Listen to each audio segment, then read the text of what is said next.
Okay. Thank you, Peter, and welcome to the Lower Southampton Township Board of Supervisors Budget Workshop for Wednesday, October 28th, 2020. Budget workshop is currently underway. It's being recorded. I'll turn the floor over to Township Manager Joe Galdo. Joe? Thank you, Chairman Ray Welding. Tonight we have from the rescue squad is Josh. Josh, welcome. Wanted to just go over the 07 fund with you today. You should be pretty happy with the allocation that we have scheduled for you. That's up on the screen right now. As you know, last year we came before the board requesting additional funding stream or an additional funding stream to what we've given in the past. In the past, it's been in around that $91,000 range. This year, we gave them $148,853. Their initial the 2020 budget was $255,000. As for the 2021 budget, what we have proposed here today, with the board's approval, is the request for the 255 allocation, as well as the $82,000 shortage that we had from the 2020 year. So the amount that they were receiving is $325,500, and we would be taking a credit of $1,500 with regard to the last of the ratings that we have to make a final payment on in 2021. Is there any questions from the board? Is there? Yeah, I have a question. Am I the only one having a horrible time hearing Joe? There's a lot of background. Yeah, somebody else. Yeah, I'm having a terrible time. It's horrible. It's horrible. Yeah, it's hard to understand. Let me get a little closer, and hopefully that'll work. As I said previously, having some computer issues. 2 of the computers were down and not working today. So I'm actually here with Matt at the table, sharing with Matt right now. Matt So needs to mute. Matt, can you mute? It's feeding through Matt's speakers. Well, that's the only way. That's the only way we can talk. Having Okay. his speakers on right now. So I'm using Matt's computer. What about by phone, Joe? Is that an option? I can't do that right now. Right? This is the best system we get. I attempted 2 different times to get on here. Today, for some reason, again, it seems that every time we have a meeting, it goes down, and this is the 3rd time I've attempted. I don't know what's going on. They're saying they get a lot of reverberation from it. Down and listen to first. It might be the volume of your voice, even though it keeps going. You're using normal speaking voice, you're picking up some stuff a little clear. I could not understand one word that was said. No. Sounds like 2 people. Then I can't talk to them tonight. That's all I can tell you.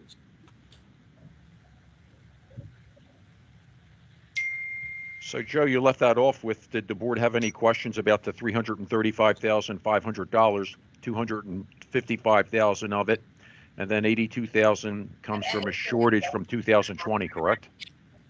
In total, it's $335,500, which is a composition of the $255,000 and the shortage that comes from the 2020 budget.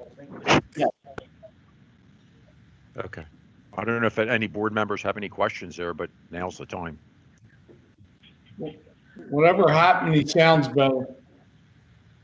A little bit. It seems like it's wrong, but it's not. It's a great speaker, so it picks up everything. Okay.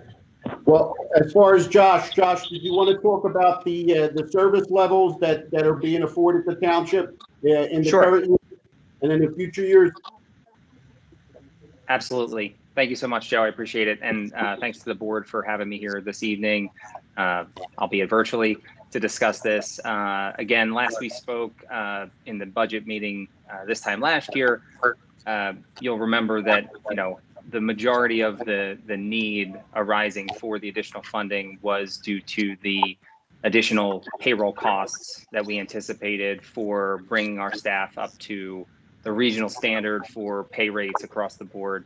I'm happy to say that we were able to implement a portion of phase one this past year, which has resulted in improved staffing relative to our situation that we found ourselves in last year. So I am happy to report that we have been able to maintain our advanced life support service in our Lower Southampton station for essentially the same service level that we've granted or that we've staffed the township with since for the past 15 years. Our goal is 100% in service time. There was only one shift of 6 hours in February of 2020 where we had to downgrade that service, and that was a result of staffing.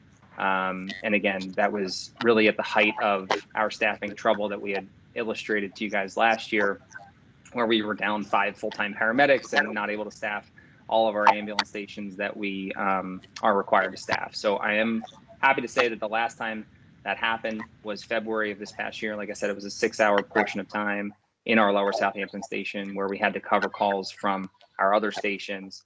And that has not happened since, nor do I anticipate that happening in the future due to some modifications to our collective bargaining agreement that we've been able to implement in light of the additional money that we were able to give to our members.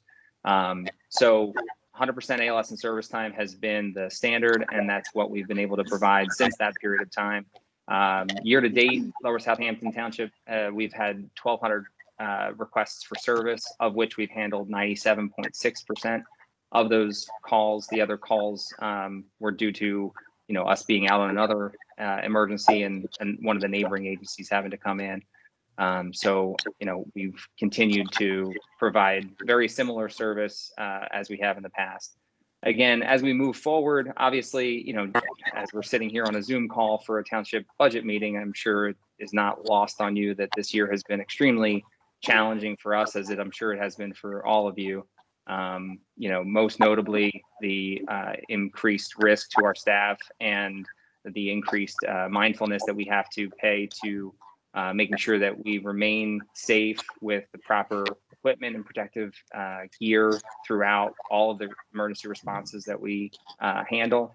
We have seen a significant decrease in overall call volume year to date, roughly about 16% under where we found ourselves this time last year. That's pretty consistent across the board in the county, just due to a lot of people staying home, obviously, during the lockdown, and not really handling as many calls for service, people waiting it out, trying to see if they would get better on their own rather than going to the hospital. So obviously that will, trickle down to, a lower service volume revenue for us in the future. We've been fortunate enough to take advantage of some of the stimulus money that's available through the CARES Act, through HHS, to try and bridge that gap a little bit, as well as our organization did apply for and successfully obtain the payroll protection plan loan that we were able to use during some of the months that revenue did take a little bit of a dip. Again, moving forward, that some of the threats that we face as we did obviously are a little bit of the unknown with current pandemic as well as post-pandemic. How we respond to emergencies and how we handle things, has changed a little bit, and obviously some of that comes at an increased cost, just to make sure that we are to keep our employees and our members safe. If you look at the surrounding agencies, I'm sure anyone that's been on social media has probably seen that. In addition, this is not a unique problem that's to Trihampton.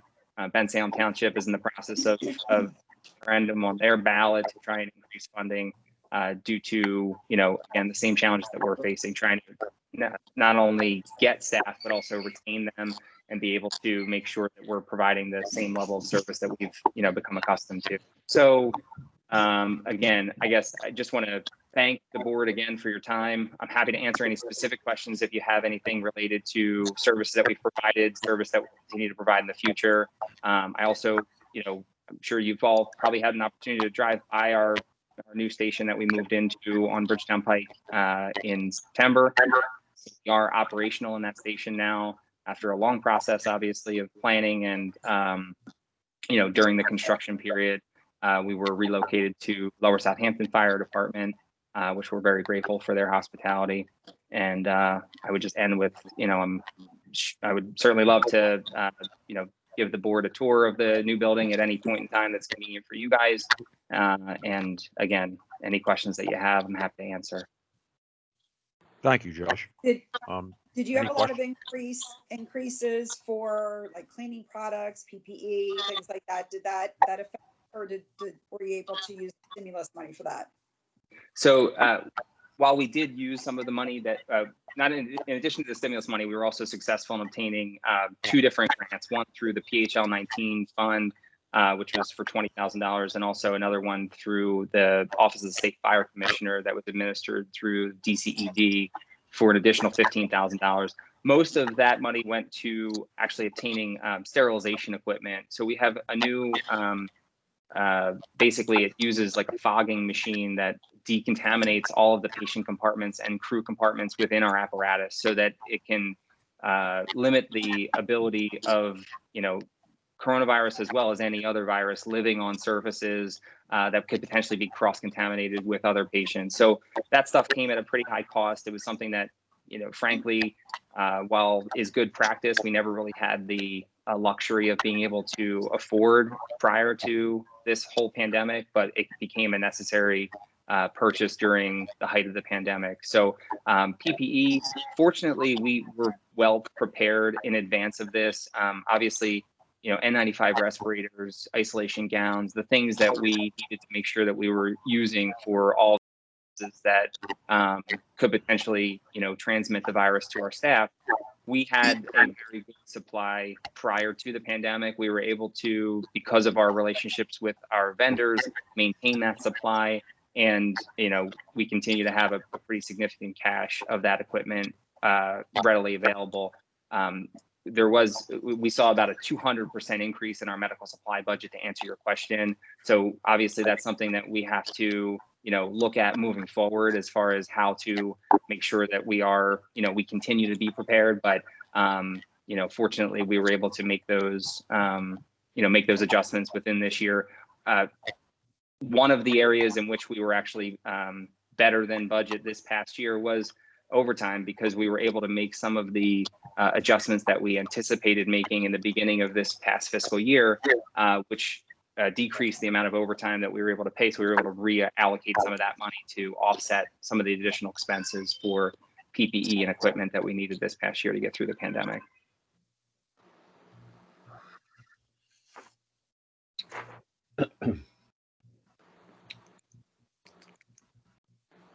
Thanks, Jason. I don't know if anyone else has any other comments or questions. If not, we'll turn it back over to Joe. Okay. I do have one other comment. Were you able to do the mailing this year? For the yearly subscription drive? Yes. Yeah, that went out as scheduled. Our first mailing went out in February, and subsequent mailings went out in spring. We were a little anxious because of, obviously people's personal financial means. We weren't sure what that would result in. However, we did meet our budget and actually had a pretty good response to that this past year. We were able to bring in $52,000, of which we budgeted $235,000. So it was actually better than our budgeted amount. I don't know if people, were more, aware of the fact that they this year and decided to take advantage of it, whereas previous years they didn't. We did also try to increase, make sure that all of the address lists were cross-checked with all the fire marshals databases in the townships that we serve, just to make sure that we weren't missing anyone. But yes, we were able to do that, and it was successful this year as well.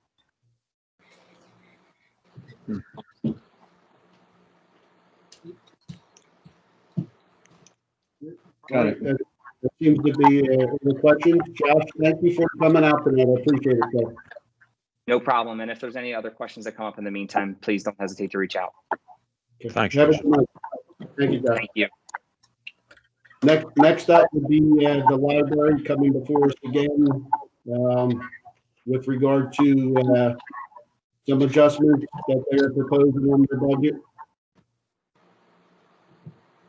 Dennis, do you want to lead us through? Yep. Am I unmuted now? I'm sorry.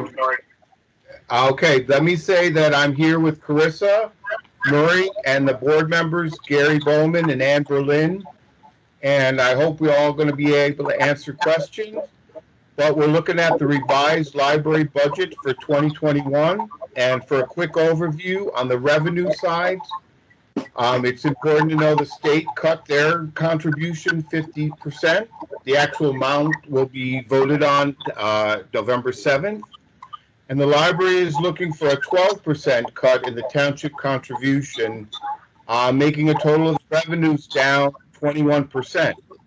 And on the expenses side, we cut 15% of salaries.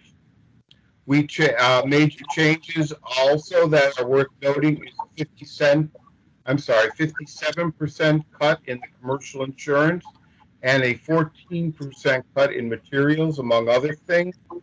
And so if you've got your budget in front of you, you see the total expenses come down to 646,725, and the balance of the budget we balance the budget using 16,506 from the library reserve. And given how well Carissa watches our spending, that probably could be less than what we would have to take. And the one part about the library reserve that needs to be commented on is that if you look at the projection sheet that came with your budget, you can see how the reserve can easily be depleted by 2024. And that's it in a nutshell.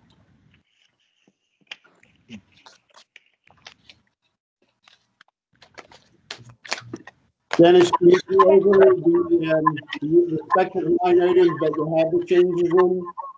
I can't. The township supply unit as far as the allocations? Can you say that again? Sure. Can you go over the respective line items, the ones that you have just either increased or decreased from with regard to the budget that was supplied to you from the township side?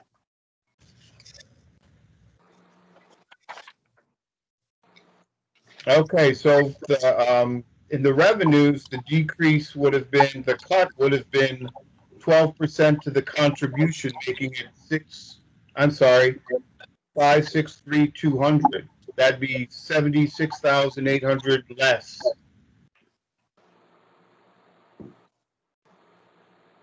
And let's see, I think the other cut change was that we had a fundraising amount to 8,000 instead of 20,000. Do you want me to go through every line? No, just the lines that you're proposing that would have the main adjustments. In the revenue, it would be basically the transfer from the general fund, which you mentioned, as well as the donation side, which you just mentioned. And then the other side, I would say the payroll, as well as the insurance component, if you guys were going to go on your own as far as getting your own insurance for the library. Right, and the payroll went down 15% to 335,985, and that's through cutting positions and trimming hours and cutting a lot of outreach to the community. The like you said, the commercial insurance went down 57%, according to what our estimate is from the broker. Okay. And you feel comfortable that you have enough insurance on the building to cover the building commercially from lawsuit and so forth? That is what our broker is telling us. Yes. Okay. All right. So then on our side, then we would reduce down the library component with our broker if the board sees fit on this. Okay, So did that include your workman's comp as well? I'm assuming so that the broker knows what he's doing.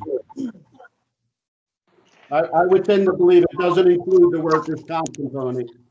I tend to Just- believe it's probably just solely the commercial liability aspect that's shown there. And does that reduction in salaries, that 15, 12, or 15% reduction, also result in a reduction of any hospitalization or healthcare costs? That would be, and Carissa could tell you if she had figured that out through the other budget lines.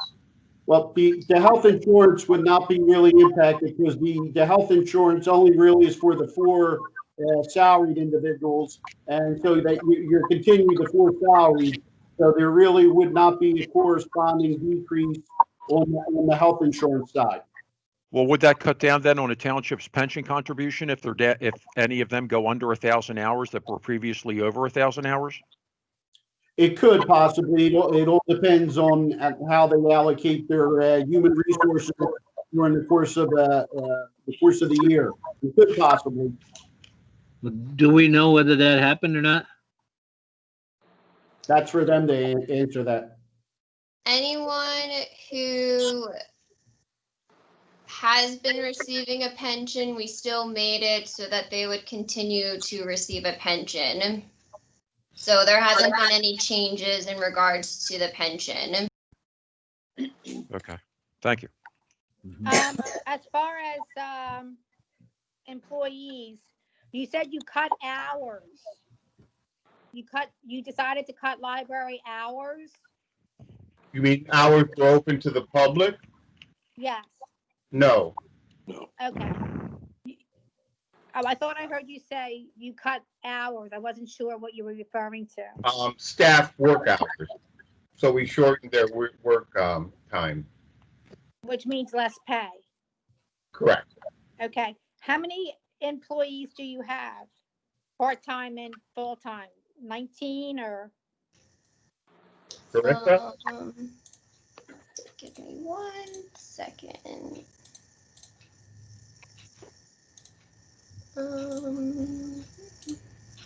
And I know for a fact we have four full-time people, right. And 2 seconds, and then we have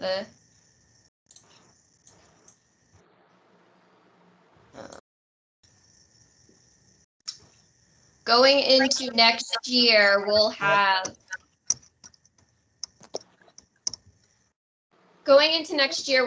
4 full-time employees and 9 part-time employees. And some of those employees work 7 hours a week. Some of them work 27 hours a week. It's very, very varied. Dennis, this is Joe. In looking at the hours, from June, have you then reduced down your amount of hours that you're operating? No, we have not. So you haven't changed the library has not changed any hours from June on. We have not gone back to our full 52 hours a week.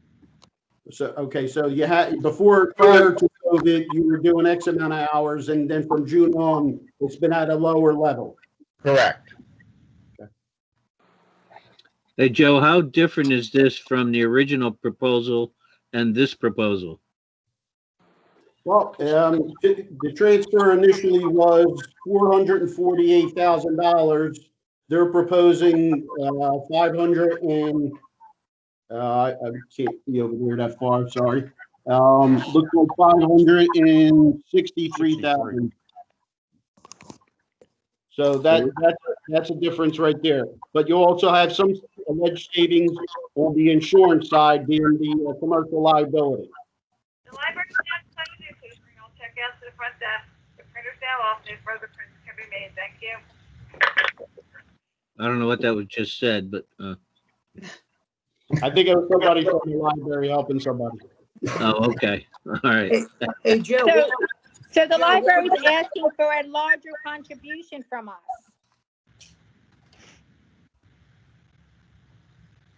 The library is saying that 30% cut is impossible to work with. And to keep yourself, and to give your township a first-rate library. Okay, what I'm asking is, you're asking for more money than that we're offering, and is that correct? Can I please? Daniel, this is Ann speaking. Hi, Ann. Hi, Deb. We're asking for a reduction of the 2020 year. There was 640,000 transferred to the library, and we're asking for a reduction of 12% from that 640,000 to 563,200.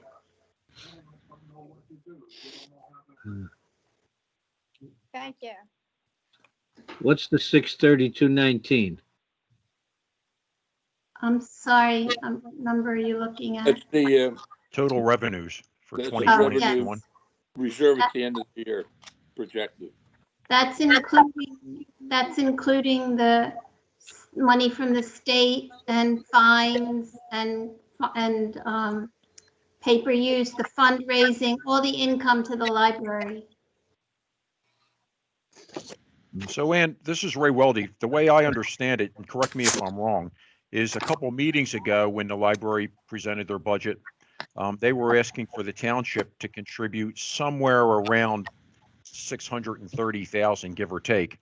And since then, you guys and girls have gone back and reworked the numbers, and that 630 or so that you're asking for is now down to about 563.2. And during this time, the township's consistently been offering 448, correct? Yes. Okay, thank you.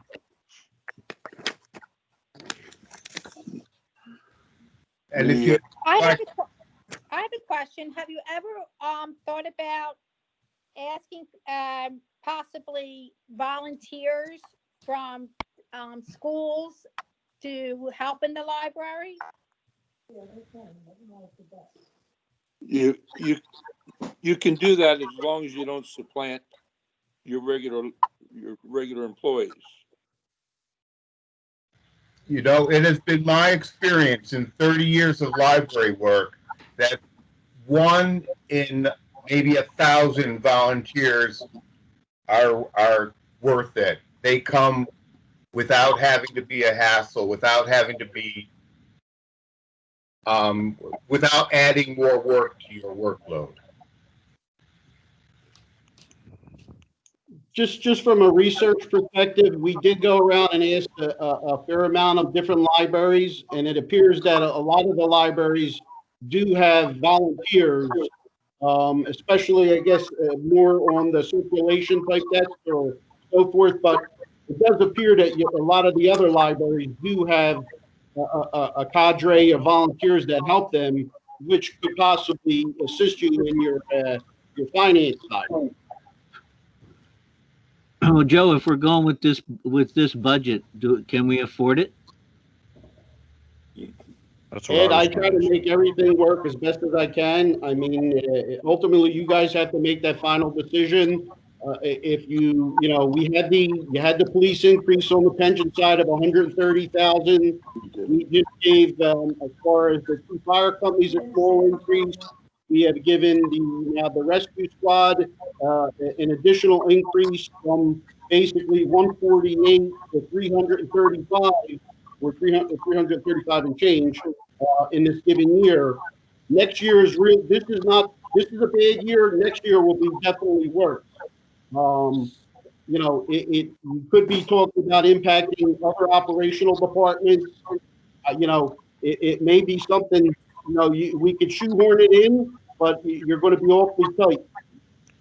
So Well, that's Joe, going to interfere with our employees. Like, I mean, we still have employees laid off. Sure.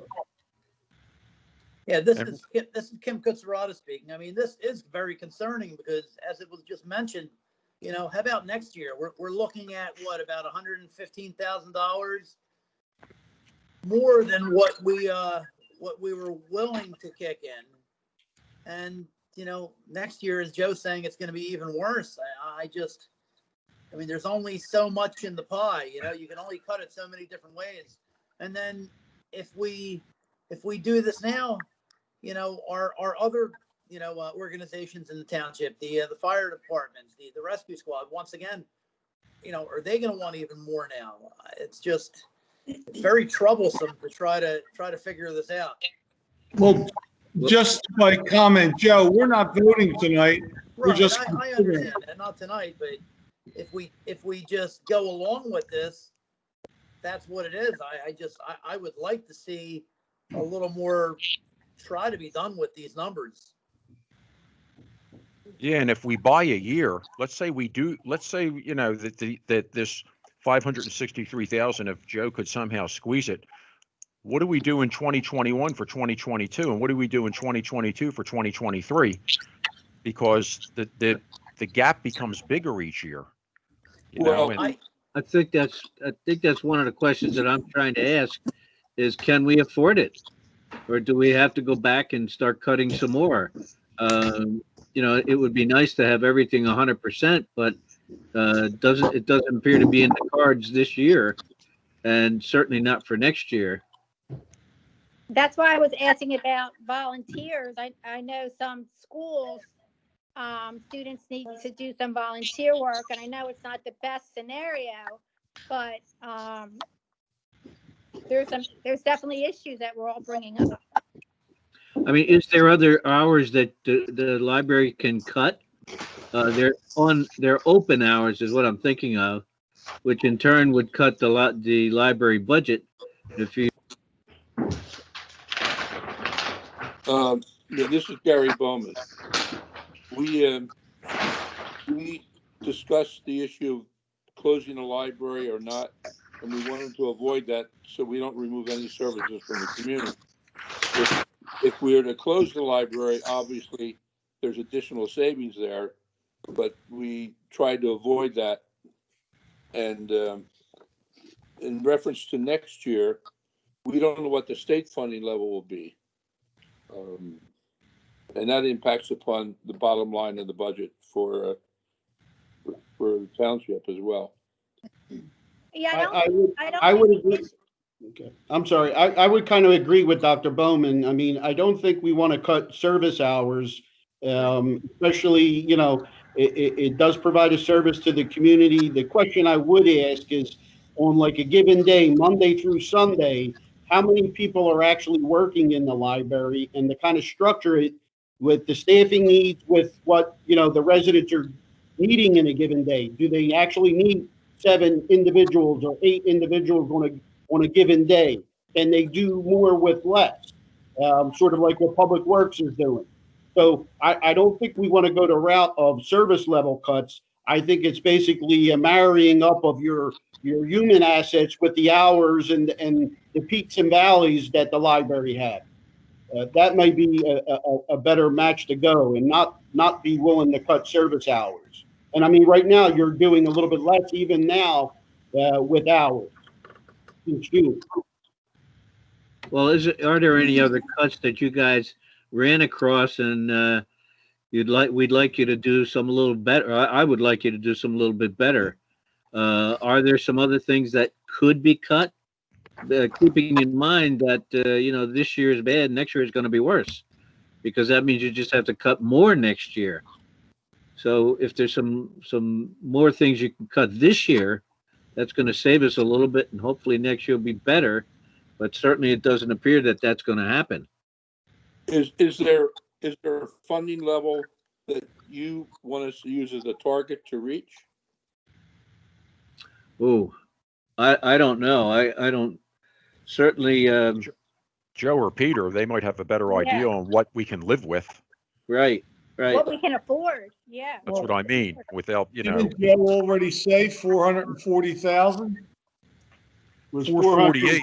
448. I mean, in all honesty, we're probably I think we could be close I just think we need probably to rethink kind of like the volunteer aspect, maybe if possible. I know kids in high school as part of their community service, that they've done it in other libraries in Montgomery County and in Bucks County, and that could be maybe relieve them of a body or two there that may help on the salary side. There's also the donation aspect. We really need somebody there at the library to drive home the donation aspect. We need somebody in control. To think $8,000 is really that's kind of low in the realm of the world. We need somebody that not passively working it, but somebody that's actively going to be working it at the library to think of things with donations and come up with ideas. We need somebody to be the driver there, just from my perspective.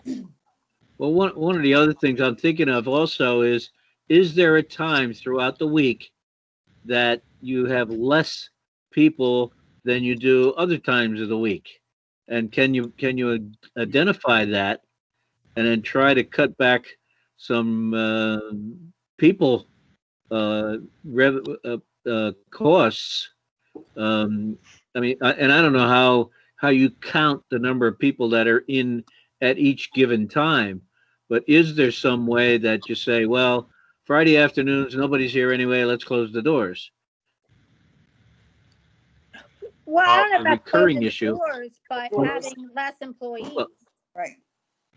Well, okay, but if you close the doors, you save more money. Or you consolidate programs, you consolidate them to a certain time segment, maybe when more people are around, and other times when there isn't many people around, you cut back to 1 or 2 people that are working there, something along those lines. Yeah, are there times when people aren't working and not doing enough?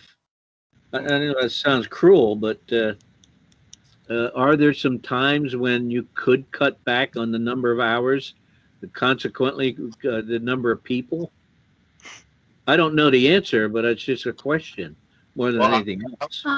This is Anne. May I speak? Is it all right if I speak? Sure. If we bring it down to the 400,000, the 448,000, that's another $100,000. We would have to cut a lot of hours to save another $100,000. What would happen is it would eat up into the reserve, and we actually ran the numbers to see if it would work. We would be able to keep the library going for 2021, and then we would have to close at the end of March of 2022 because there would be no more money left. Because it would create an additional $100,000 loss. It would last for 3 months running at a loss, and then there would be no more money left in the reserve. So if we would bring it down to 448 from 563, you could see it would be approximately another $100,000 less in income. And right. that's a full-time, that's more than a full-time employee. That's like 1.5 full-time employees. So even if you got rid of all the part-time staff, it wouldn't work. And I would like to mention that the numbers that we're showing are where we were at the end of 2018, 2019, where we met before. And we realized with the board that we were sort of running on bare bones at that point, and that's when the board decided to increase it to 640,000 with the understanding that that's what would keep the library running almost at a break even so that it could go forward with a reserve to cover any losses. So I understand it's a very tight situation with the township, and it's not for me to decide what you choose, how you allocate the money. I do understand that very much, but an additional $100,000 loss, you would basically, it's not, you could cut every single part-time person, it wouldn't even come close. Ray, we got to pay attention more on the time aspect. Right now it's 7:10. Okay. What I would say is, coming from today's meeting, I understand the aspect for the library, or from the library's perspective. I would ask that, I think you need to think of yourself as more of a nonprofit type atmosphere, and in a nonprofit type atmosphere, you need to pay attention to your donations, keep driving on the donations, look for grant opportunities. and then the township being the supplement to try to make things work or the backbone for them. I think I could probably make it work closer to more, maybe to the 500 realm. I'd be more than willing to work with them on that, but I think we need some commitments on the donation side that it has to be actively worked. And the volunteer side that they look for volunteers through the high schools and having some younger adults trying to assist and give back to the community there. But not be willing to cut the service hours for the library, because it does provide a viable asset for our residents. But that's what I would say on this aspect. But I think some halfway point we could probably meet. But that's just me. It is 7:12 right now, and we have to do the other budgets. I'll leave it to you, Ray.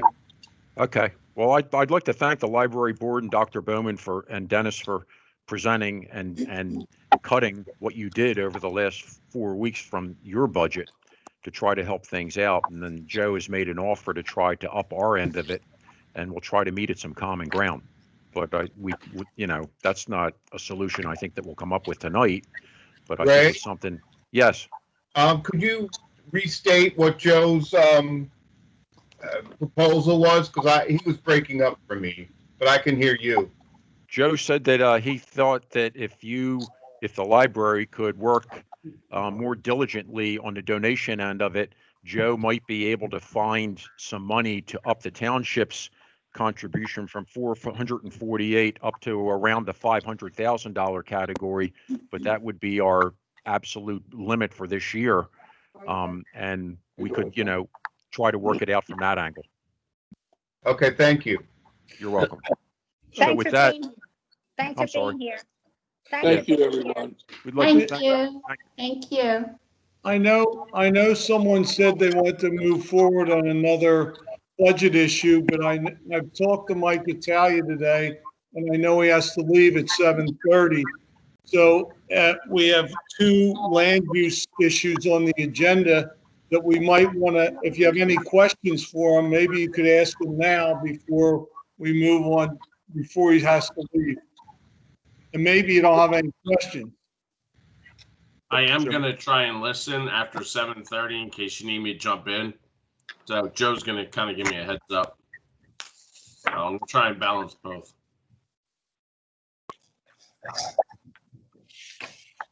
So then I guess just proceed. So Okay. Does the board have any questions for Mike about the Brownsville Road or the ATM? I had spoke to Mike earlier today. Just want to thank him for taking his time out. I'm good on my end. I have a question.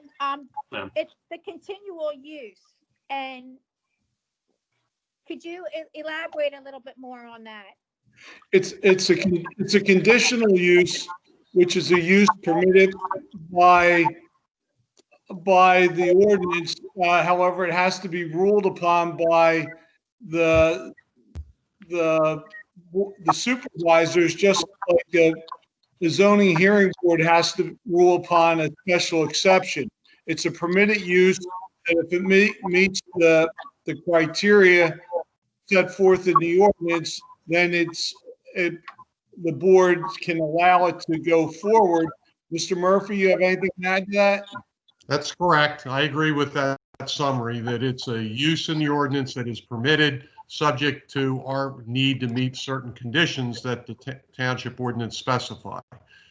And if just interrupting, if you look in the resolution I prepared, I included that they had to meet certain requirements, and they're basically the requirements of the ordinance and so that's the conditions of the approval of the conditional use, if you're so inclined to approve it. Correct. And it is zoned for that. Correct. It is. Yeah. Correct. Because as far as I know, with the conditional use, there's some questions that need to be asked, which would be, and please correct me if I'm mistaken, will it cause excessive traffic impacts? Will it be a nuisance? Will it be an overburden for the water and sewer services? Will it interfere with development of adjoining properties and would not devalue nearby properties? Right, just make sure tonight you don't cloud the two. This is for the use, okay? And then the larger picture would then be the next meeting we would discuss and get into the weeds a little bit more about some fine details and whatnot. Okay. Yeah, we still have to go through land development. We have to address the issues of the sewer and the other issues, but they're all included in the approval resolution of the conditional use. There's another huge step that we still have to go through here. And we separate them because that is a significant step. And Mike, Ed, and I have been working on trying to address those issues. And we intend to address them if you approve the use, or we come back to you with a plan. Correct. So now this meeting doesn't start till 7:30. That's the budget meeting. Right. Correct. Yes, That's somebody else talking. thank you. Yeah, All right. you're Can you welcome. hear? Okay. Hey, All right, Mike, yeah, thank and then you. the other thing, the ATM, very straightforward. Everything will comply with the engineer's comments, my comments, and that's pretty much a no-brainer. And I just like this matter, I prepared a resolution for that, which set forth the conditions of the approval. Mike, maybe before you can go, I don't, because I don't have any inside information on this, could you explain why the planning board voted 2-4? Lower Southampton's Planning Commission on October 20th voted 2-4 against this? Ray, I wish I had the magic ball to figure that out, sir. I really don't know. It was a pretty straightforward presentation. The commission members, they have their opinions. Everything was pretty straightforward. We were looking at it from multiple seats. Basically, one, infrastructure improvements in the area, and then quality of life and surrounding, they had stormwater issues back there as well. So the residents on Clearview Avenue would be, less impacted with, flooding out their backyards and whatnot. And really just setting the tone of, this would be it would be the start of building and revitalizing that area, and trying to, make a very positive impact, and specifically with the sewer, because at some point, the discussion was at some point it's going to need to get fixed. So, either there's a partner in it or what, but that's the largest elephant in the room, for lack of a better term, would be that. So I really don't know why it ended the way it did.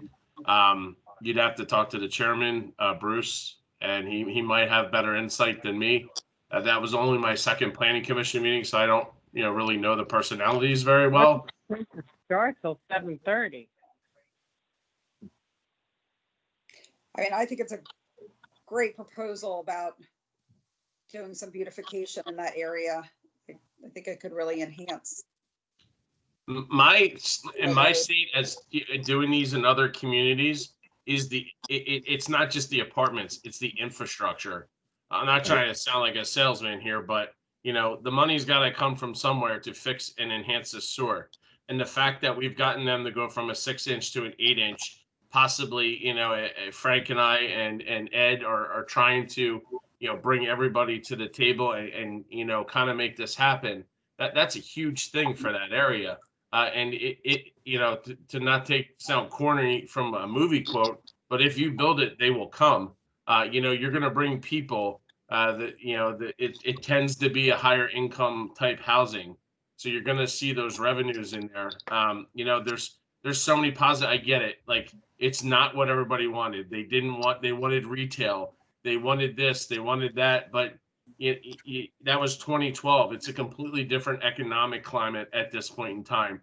And I would be very, it'd be bad for me to say, hey, listen, yeah, let's do retail there and have a bunch of empty stores. We already have empty stores there. But right, that's my point. So why create more empty stores when we could do some sort of professional space? And that's stuff we can discuss in the in the next meeting when we get into land development, kind of get into the weeds a little bit. I'd like to see us with a bigger plan of what we'd like to see in Trevos on Bonesville Road, rather than just something up and then, well, let's build around it. That doesn't make a lot of sense to me. Right. So We have to start somewhere. Well, I know we have, but let's have a plan of where we intend to go. And it's already been started because we showed some of the things when Carol was here. We went and talked to the businesses and that kind of thing. So they had some ideas, but they never got consolidated into one plan or close to a plan. Well, you do have a plan. That is the best plan we've heard for that area ever. I Well, can't think of a better plan. No, well, we had a plan previously for the beautification of Brownsville Road. Right, we did. But not if Joe you can can, comment on the status of that. What's that? Okay. Well, Joe we're down to the update with where that's at. I wasn't involved in that, the beautification process. No, I understand that, but I think that's where I'd like to see us go. Well, good. Well, conveniently, we are going to be updating the comp plan. So if you'd like to volunteer to be a liaison for that committee, I'd be happy to have you. I'll be happy to do that. well. The plan's in the ordinance. That's the and no one's done anything other than that automobile shop. And okay. Yeah, we're down to about 7 minutes for the police budget and the park and recreation budget. So unless there's any pressing questions for Mike, I think we better move on. Yeah, I think I'm going to steal some of Frank's time next meeting. Mike, I'll be in touch. Absolutely. I'll be hanging in the background if you need something. All right. Thank you, Mike. Thank you, Mike. You got it. Chief, are you there? Sorry about that, Chief. I'm here. How are you? All right. You wanna talk about some highlights that's in your budget? Just it's kind of vanilla. It's kind of there. I mean, if you want to go through real quick. Nothing crazy. Just increases from 2020 as far as salary and then benefits are about the same. Me and Joe talked over some of the computer stuff that we have to do next year. Some stuff to the building. We're getting some stuff done at the end of the year. I think we're in pretty good shape with this. One of the things,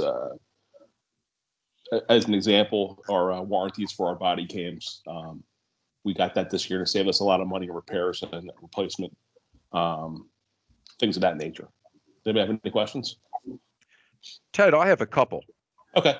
Okay, the first one is, and this is just kind of a minor thing, but it says payroll overtime for court is $25,000, and that's a new arrangement. Was there some type of change down in Judge Baranowski's court or something in the CBA or something that brought that on? I'm sorry. I think Joe put that in there because of COVID. We had some scheduling changes that kind of conflicted with our contract for on-call stuff and for district court. We're working around it. It's actually, I think it's going to be okay. But we need that. I think Joe just wanted to build a little cushion in there just in case this continues into 2021. Okay. Example, remember we said the on-call and afternoon on-call, the different rates. Well, now we have on-call in the afternoon, which the contract doesn't address that. So we're just the guys have been pretty reasonable at it. So we're working through it. Okay. And it looks like the budget's going to come in somewhere around $500 and almost $600,000 under the projected budget. Does that seem accurate to you? Well, for 2020, for 2020, it's looking like it's going to come in around 670,000, and you were at 6,700,000. It was 7.2 million. Yeah, well, Chief, I'll take that. Chief, I'll take that one. Ray, as far as the appropriations, what I like to do, I mean, they're coming in true to form. The chief has been very accommodating on his purchasing. So we're doing very well for the 2020 side of coming out of the 01 police side. What I do build in is just in case if things go awry, that the chief has the luxury and the general fund has the luxury of additional appropriations built in. So I do build a slight cushion in there just in case for emergent things. And And as anyone knows, in any given budget, you could have an emergent situation. So in this year being that type of example, just that we're staying true to form, and the chief has been very accommodating with his expenditures this year. Sounds good. Thank you, Joe. And the last thing, Ted, is the police dog or the canine dog. Yeah. I don't know if there's money here in another section that I'm not seeing. Is there money put aside for the training or the officer or any of the expenses that go with the dog, or is that kind of like we'll check it as it comes in? I think it's a work in progress. The training didn't cost us anything. The dog was free. I'm going to have some expenses for outfit in the vehicle, but they shouldn't be too crazy. And the DA's office is picking up about half the expenses for the vehicle outfit. We got a local vet is going to take care of his health care for us for free with the insurance policy. We bought the dog. I think the insurance policy is only about $25 or $40 a month. I have to check the exact number. It's not crazy. So far so good. It's a little stuff, but I think we can be okay with that next year. Yeah, and we have enough appropriations there to accommodate the chief with that. That should not be a problem. Does an officer have to go to canine training too, or is it just the dog? The officer's at the training right now with the dog. Okay. What's going to happen is he'll finish up, we hope, his 400 hours in mid-December. The dog will come back to work for about a month, 2 months, and then we think beginning of February, we're going to send him back down there for his narcotics training. But we've been doing pretty good covering the shifts, and we actually haven't, I don't think we've had any overtime yet because of Officer Heasley, the dog handler. He hasn't been around, but we've been working through it. And that training that the officer's doing, is that what's the cost of that? The cost is minimal. And I think that the 22, I can't remember the name of the company, the foundation that donated the dog to us is going to pick up some of them costs. And the insurance, is that liability insurance for the canine dog? I believe Mr. Gaddo checked our insurance company and we're covered. Yep. There's no other further additional cost by having a police dog, according to our insurance broker. Okay. So we've already made the decision. Yes, on the dog? It wasn't our decision, Ed. Oh, okay. I guess. We weren't involved. Hey, what's it gonna cost for the pension for the dog and the payroll? A lot of cans of Alpo. Yep. Okay. Thank you, Chief. We appreciate your time. Thank you. Thank you. I'm going to jump into recreation, and Matt is here to kind of quickly run us through this real briefly as far as the recreation and the Dolphin. Good evening. To start with the 05 fund, the recreation fund, as the board was aware, as we transitioned through the pandemic color phases of red, yellow, green, and the unknown of the timeliness of those, unfortunately, the programmatic aspect of the budget presented tonight for the 2020 year was very difficult. But I will say, with that being said, the parks are busier than ever. The LSAA Athletic Association has the highest enrollment in every sport that they've ever seen. I'm seeing more active walkers, joggers, just general use of the park system throughout the township overall. So with that being said, the numbers that are presented to you tonight for the 2021 budget are also projecting us to be in the new normal. With having time to prepare and knowing what to prepare for, with seeing the struggles that schools are having the opportunity to talk with the Department of Health and set a comprehensive plan to be safe.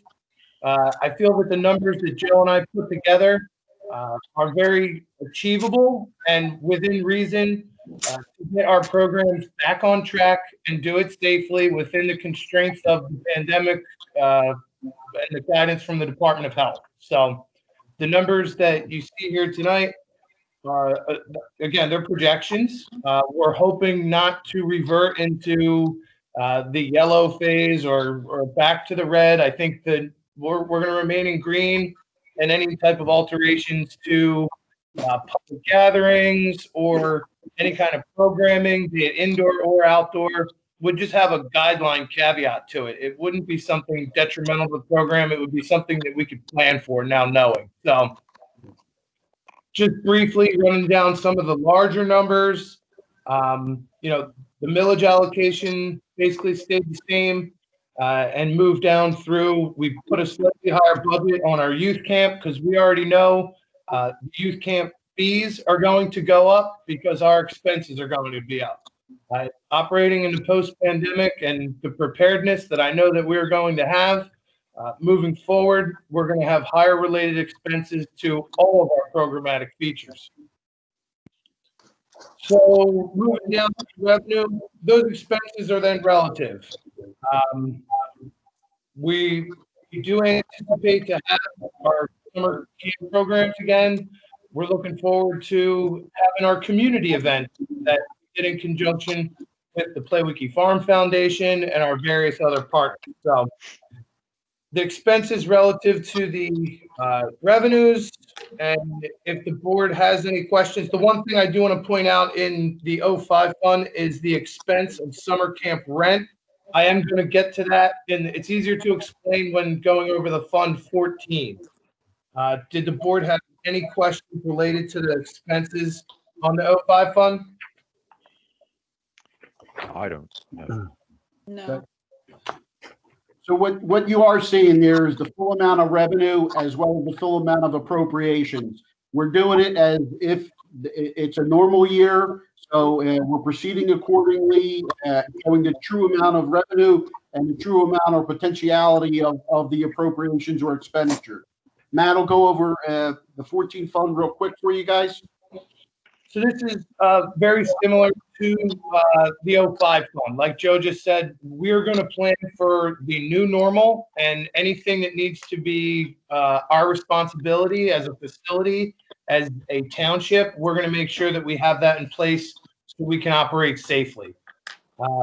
Unfortunately, I know in 2019, transitioning into 2020, we did have a lot of discussion on how pool passes were sold, whether there's daily passes, a limit on daily passes, a guest of a season pass holder, how many people could be on a season pass. I think we put together something that was very, very fair to the customers and our residents. Unfortunately, we were never able to implement that business model and see if it actually worked. So what Joe and I did was essentially just carry those numbers across into the 2021 budget. In talking with the Park and Rec Board, there would be no need to change what we spent so much time planning for. If anything, the planning would add more safety and more sanitization and more distancing of people who in years past bumped heads. For that's all of the revenues across the board.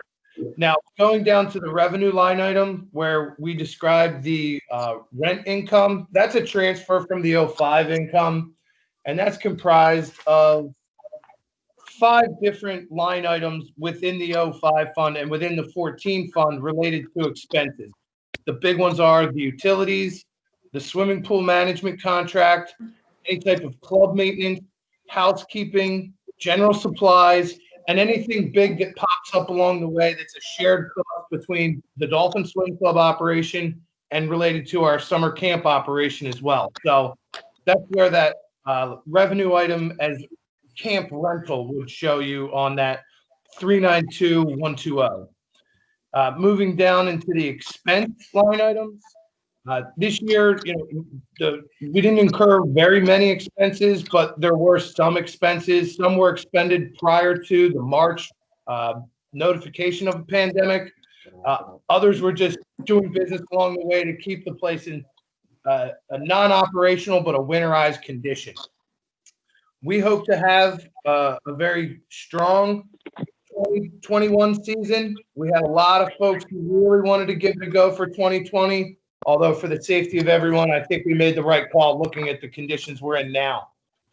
With that being said, if anyone has any questions related to Fund 14, I'd be more than happy to answer them, but I know we're running late on the next meeting, so. Hey, Matt, this is not the 14, but it's just the motorcycle thing that we had last week, which I couldn't make, unfortunately, but did we have any expenses with that? Just a curiosity more than anything else. Very, very minimal manpower. Uh-huh. Do we anticipate a cost or nothing, or? I could probably work something up here for you if you give me a little bit to get back to you. Well, that's fine. It's just curiosity more than anything else when you have those kinds of things.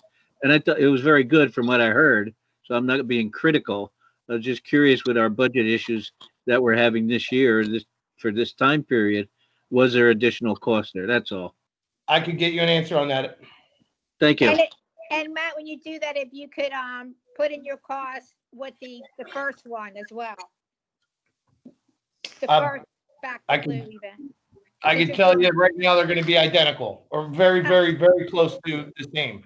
For the most part, all you're basically going to have is if like the public work beeper guys were there just to help with barricades or things of that nature. So I wouldn't expect expect a high amount of costs associated with either function, to be honest with you. No, it's just curiosity. Not a problem. Thank you. You're welcome. Any questions on Fund 14 before we jump to the next portion of the meeting? None for me, man. Is our pool pricing going to go up? Yes. Okay. Operating in a post-pandemic world, everything's going to be more expensive. Okay. 135. Yep, and that's up from 120. Let me find that line item. 123 to 135, which it's a slightly higher than average increase, but you have more days also. Yeah, we added the days of next summer are up by 6.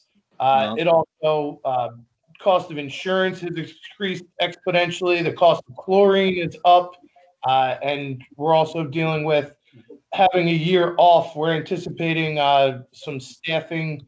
I don't want to call them issues, but it's definitely going to lead to more expenditures. Well, Joe, the magic pencil guy, he'll figure that out. The money tree, right? Well, thank you, Ed. Absolutely. All right, so I think we're basically done the budgets. If any member has any further questions, we're kind of proceed accordingly, right? I'm good.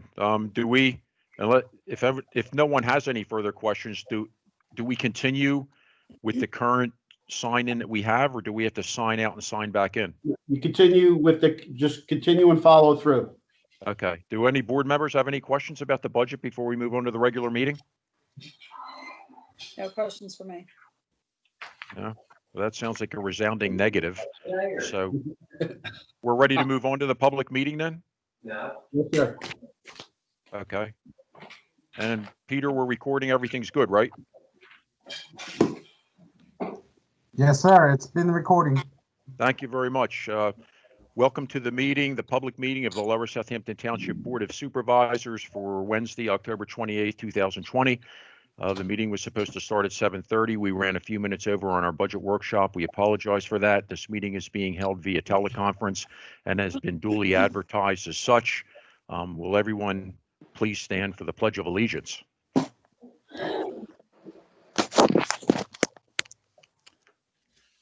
I pledge allegiance to the flag of the United States of America and to the republic for which it stands, one nation, under God, indivisible, with liberty and justice for all. Thank you. Before tonight's meeting, the board had a budget workshop that began at 6:30 p.m. In the budget workshop, the board heard the projected 2021 budgets from the Trihampton Rescue Squad, for the Lower Southampton Library, presentation on an amended budget that we're taking under consideration, the budget for the Lower Southampton Township Police Department, the budget for the Lower Southampton Township Parks and Recreation Department, and the budget for the Dolphin Pool. So the budget workshop then concluded immediately preceding this meeting. Next up on tonight's, there was no, I should also mention, there was no executive session tonight. We led right into this meeting. Next up on tonight's budget is a presentation by Chris Raw regarding the police pension. Chris? Yes, thank you. Can everybody Hi. hear me? Yes, I can, sir. Thank you. Oh, Yep, great. can hear Okay, you. I'm off mute. Okay, great. So thank you. I'm Chris Rawl from Morgan Stanley. I'm familiar with most of you. I've been working with the Lower Southampton Police Pension, non-uniform pension, and 457 plans for approximately 14 years. Normally, I would be coming to you in February to wrap up the annual review, but with everything that's been going on in the year 2020, I thought it was important to get in front of you to discuss the portfolio 3/4 of the way through the year, and certainly before next week. So if you would indulge me for just one moment, I'd like to do a brief review of history. We ended 12/31/2019, the police pension plan, the Lower Southampton Police Pension Plan, ended up 18% for the year at $18,060,000. Moving forward, ending first quarter of 2020, so 3/31/20, the portfolio was down 12.6% or $15.3 million. So the S&P 500, which is not a perfect correlation for that, at the same time was down 20%. So being down 12, this is something that I look for in my business, which is during traumatic times in the markets, how do the portfolios perform?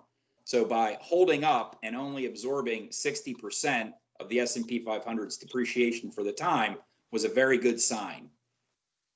Moving forward to the end of the second quarter, June 30th, 2020, the portfolio had recovered almost completely, but not quite. We were down 3.3%, and the portfolio had recovered to $16.4 million. So, Peter, if you wouldn't mind pulling up the Q3 page. So here is where we are as of the end of the third quarter. So this is September 30th, 2020. Top left quadrant, if you're looking across that column there, it says Lower Southampton Police Pension Plan. First column is current quarter. Second column is year to date. So year to date, the portfolio is up 0.43%. So we've completely recovered from the depreciation in the first and second quarter. So we're now above water, albeit fractionally, but given everything that's been going on, the portfolio has been shown to do two things. Number one, perform well and hold up on the downside. And when the market's recovered, has shown a resilience and also a sort of a striking ability to recover to being positive for the year. Now, you may be saying to yourself, well, we ended 2019 with 18 million. Now we're at 17.1 million, but we've paid out approximately $1.1 million at this point through the year, which is where we come up with that 0.43% return. If we could go to that next page, Peter, of that same report. So our investment guidelines dictate that our portfolio should have a target asset allocation of 60% diversified equities and 40% fixed income and cash. Our current asset allocation along the bottom there, we are 61% equities, diversified equities, and 39% fixed income and cash. So I wouldn't recommend sort of toying around with that 1%. A 1% move in a portfolio like this can change in one day. If we could go back to that page again, Peter, the first page that we looked at. Along this top again, we're looking at our historical performance. So year to date, 0.43. 1 year, so that's going back from the end of September to the end of September 2019, our annualized return is 5.58.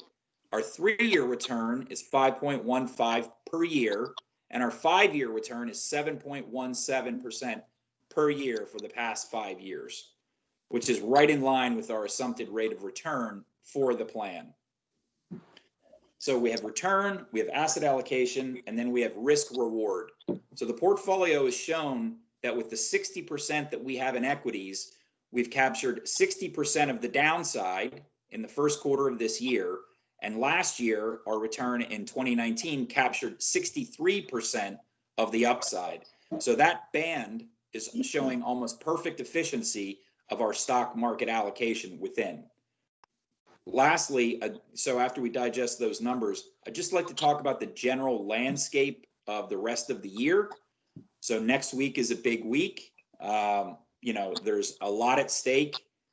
Morgan Stanley recently put out a report where our expectation is that this will be potentially a, rather than a contested election, more of a disputed election.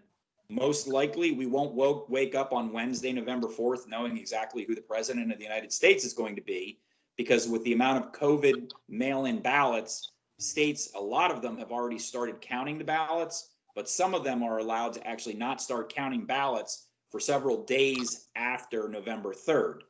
So there's sort of baked in there about a minimum of a 1 week ambiguous period where ballot counting is going to be occurring.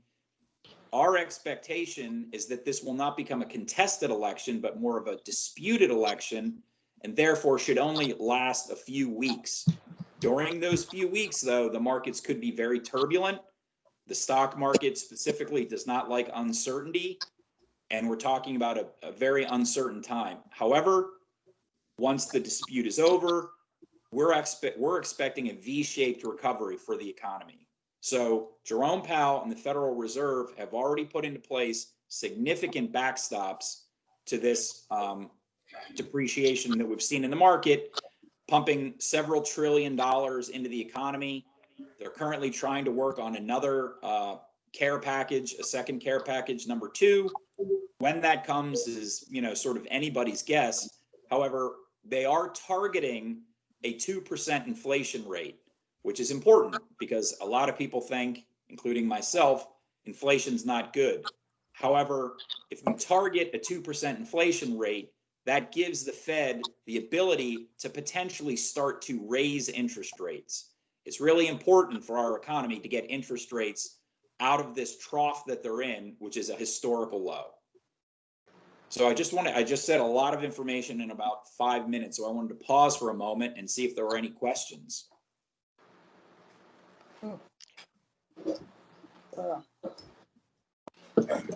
Look, Chris, just one thing I can say, it sounds like you guys have actually done remarkably well, all things considered. Yeah, all things considered. Yeah, I mean, that's terrific. No, I totally understand what you were saying. That's great. And I think it's the diversity of the investments over time. I mean, the police pension has withstood the test of time. This specific police pension has withstood the test of time and has been a thriving pension for as long as I can remember. Yeah, we look specifically, I look for how does the portfolio perform in really bad markets? Upward trends are great, rising tide lifts all boats. It's really when the rug gets pulled out from under you, like we had in March and April, that you really see the resilience of the 40% that we have in bonds, plus the diversification that we have in large company domestic stocks held us up very well. So we have a certain amount that's mandated to be in our budget. Our budget for the police. We're in that where we should be. I think is that a Joe question, Joe? No, this is an Ed Shannon question. But I think Joe can better answer that than Chris, right? Okay. Can you get it? I'm sorry. Aren't we mandated to have a certain amount of money in our pension plans? Yeah, as part of your MMO that came before you, I believe in September, that's where I believe we had like 1.3 million off the top of my head, which had the increase of the 130,000 from our current year, 2020. So we're mandated to have a minimum amount of payment that goes in there. And that's part of the contributions that Chris would then get and then invest in or invest with. Mm-hmm. Right. Okay. What is that amount? What's the percentage? At 9%. No, what is it? What should it be that the state requires us to be in? I don't know. I don't understand your question, Ed, on that. Aren't we mandated to have a certain amount of money in our pension plan based on how much we're paying out? You're audited basically every year. You get an audit from the state auditors that come through. Basically, they check and verify to make sure that the township is contributing the minimum amount, at least the minimum amount, and we've been doing that. But as far as if you're talking about a return, there's nothing mandated as far as a return. That's why you have the investment officer before you. No, I'm not talking about a return. I'm talking about mandated, what we have to have. Yes? No? I don't, and all I'm saying is right now, we're basically funded. You're talking, okay. Now, maybe you're talking about your funding level. You're probably, I believe, around that 77, 78% funding level. Which basically we are a level 1, which is a very good level with regard to the state as far as their aspect. So as far as the funding level, we're right in line with some of the better communities. So we're not underfunded right now. I mean, there is that, of course, every year you have a shortcoming, but as far as the funding level, you're in the mid 70s, I would say, Ed. And if you have a better investment year, that of course would go up. Right. Okay. That answers my question. Thank you. Sorry about that, sir. Okay. Okay. I didn't really have anything else, but I just wanted to make sure that there was enough time for questions. And I do appreciate you allowing me to come in before the end of the year.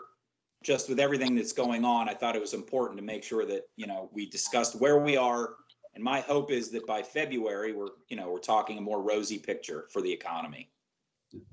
I would just say I'd like to thank Chris. Chris is very open and helpful with the police side as well as the administration side. Comes here regularly, checks to see if we need anything, whether you're just investing, $100. Chris helps you out. So we would like to thank Chris, and we would like to thank his company for his service for the township. Thank you, Chris. Thank you. Joe. Thank you. Thank you all. Thank you very much. I don't want to take any more of your time. Thanks, Chris. Have a good night. Chris. Have a good evening. You too. Bye-bye. Yep. If I could do, Ray, if we could do the pumpkin, Peter will be putting up a pumpkin slide with regard to the recreation program before we jump into anything else, public comment and so forth. Absolutely. Go ahead. Thank you, sir. So last Board of Supervisors meeting, we announced that we were going to host a pumpkin decorating contest. Thanks again to Castle's Garden Center for donating the pumpkins. We distributed about 65 to 70 pumpkins. We saw 14 submissions throughout all of the age groups, the most age groups being the 4 and 5 year olds. So we do have a runner and a runner up in the 4 and 5 year olds. The other age groups, there was just 1 or 2 submitted. So thanks again to everyone who participated. Even if you didn't submit your photo, we hope you had fun decorating that and festive and have a happy Halloween. The winners for this year's contest in the 4 and 5 year old, we have first place at Brody Coons. And the second place is Anderson Jarza Music. The 6 and 7 year old category, we have Aiden Inanelli.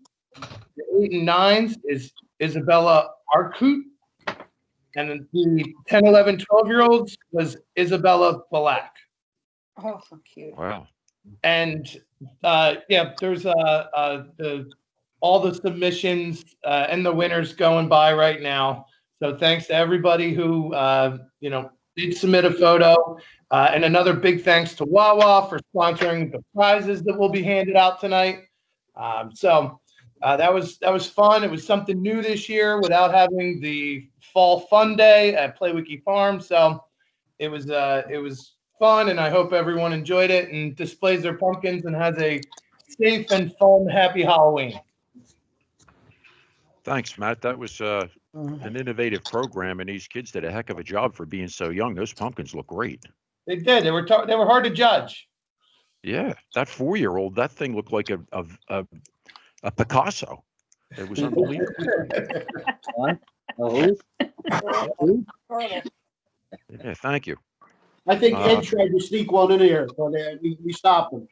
His is the one with the stick figures on it. Yeah, that's probably right. Thanks, Matt. So, Joe, Okay. we're ready to move on to the public comment? Yes, sir. Okay, at this time, the board will hear public comment. Public comment was invited to be sent in via email. Joe, is there any public comment to be read into the record? Yes, sir. Ray, today we received, I would say, a grouping of public comments. A group are basically dealing with the conditional use hearing. So if possible, I would read it at that time during that hearing section, according to Frank. And then I guess the one other one that we received was from Love Grows. And I guess when we get to that particular topic, I would read that comment from a particular individual. But the other one I'll read right now. This comes from Orion Gaffney, 1137 Renee Circle. Hello, all. I wanted to express my gratitude and congratulations to Supervisor Kutsaratis when organizing a special or extremely successful Back to Blue event that was held on October 17th. The event was attended by people from and throughout the area, not just from Lower Southampton Township. Professionalism and hard work by all who assisted in making the day a success should be commended, including but not limited to Matt from the Parks and Rec, Public Works employees, the fire companies, the fire police officers, and also the Lower South Police Department. These people are great assets to the township. As a police officer and a township resident myself, I can appreciate both sides of this great event. With supervisors like Mr. Kutsaratis leading our township, we're in good hands, and we should be proud of the extremely successful event that was presented. Great events like this show the entire area what a great township we have. Thanks again, Mr. Kutsaratis, for everything that you did. So that would be the only one I would be reading at this time, and then the other grouping would be for the other items. All right, Joe, thank you. Next up on the, you're welcome. Next up on the agenda is the consent agenda. Item 1A on the consent agenda is the approval of the minutes for October 14th, 2020. I'll pause there for a second. Is there some type of revision or something that has to be done to those minutes or amendment? Or are the minutes good to be passed as they were presented to us in the packet? Let me double check with that, sir. I'll be 1 second, sir. Is there an Okay. email, Ed? Somebody had mentioned something about some typos in there, nothing major, just some typographical errors about some things. I don't know if they were corrected or not. Yeah, that was me. I had some corrections. Deb, you want to go over them? The corrections? Yeah, on page 6, the third paragraph from the bottom, the first line, the name, the word Todd should be 2.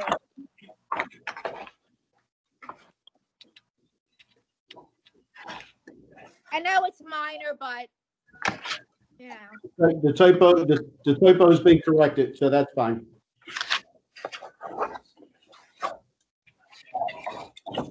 Thank you. Thanks, Deb. Sure. Thanks. Anything else regarding the minutes or not, Deb? That was it, just the typo. Okay.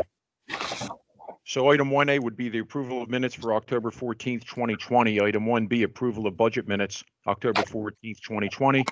Item 1C, approval of accounts payable, October 28th, 2020.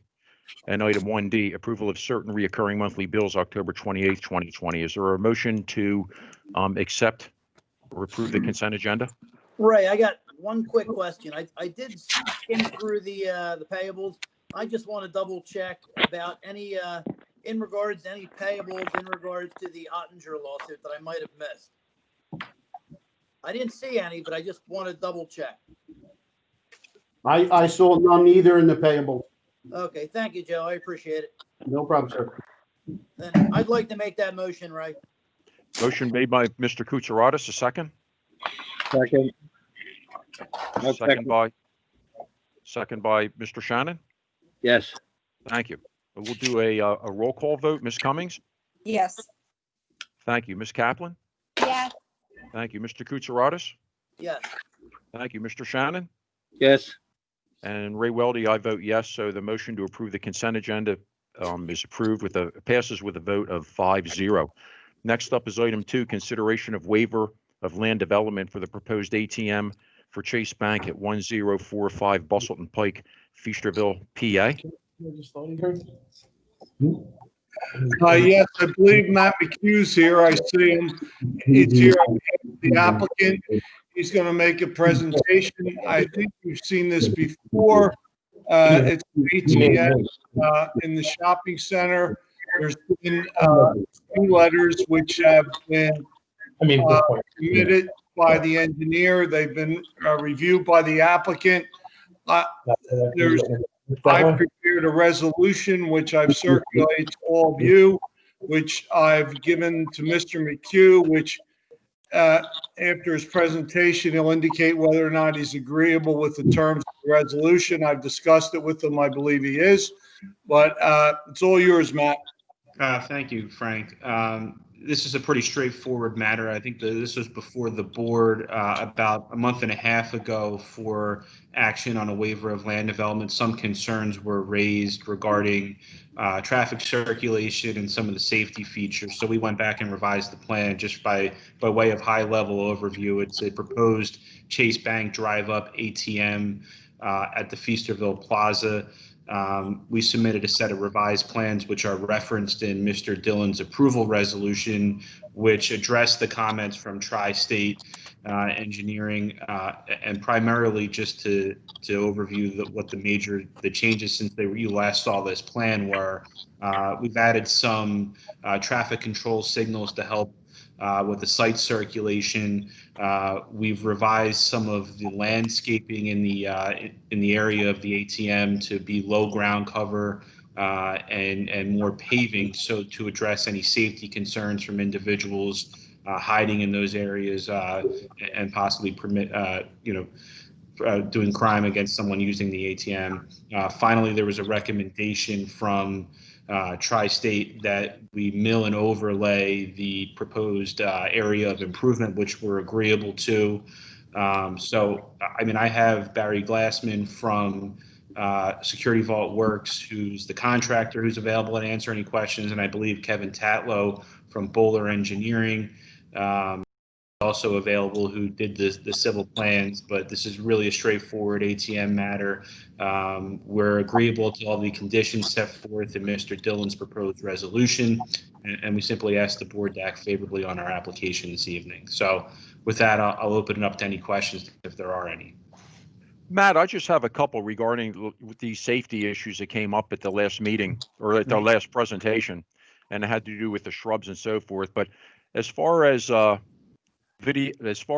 camera surveillance and the authorities being notified in the event that there's some crime in progress down there, do you know of anything that's in place should some type of robbery or holdup occur that's in progress and the victim is unable to call 911 like it's a crime in progress? Is there a surveillance system or any monitoring of that surveillance system that would notify the police or the radio room in the event that is in progress?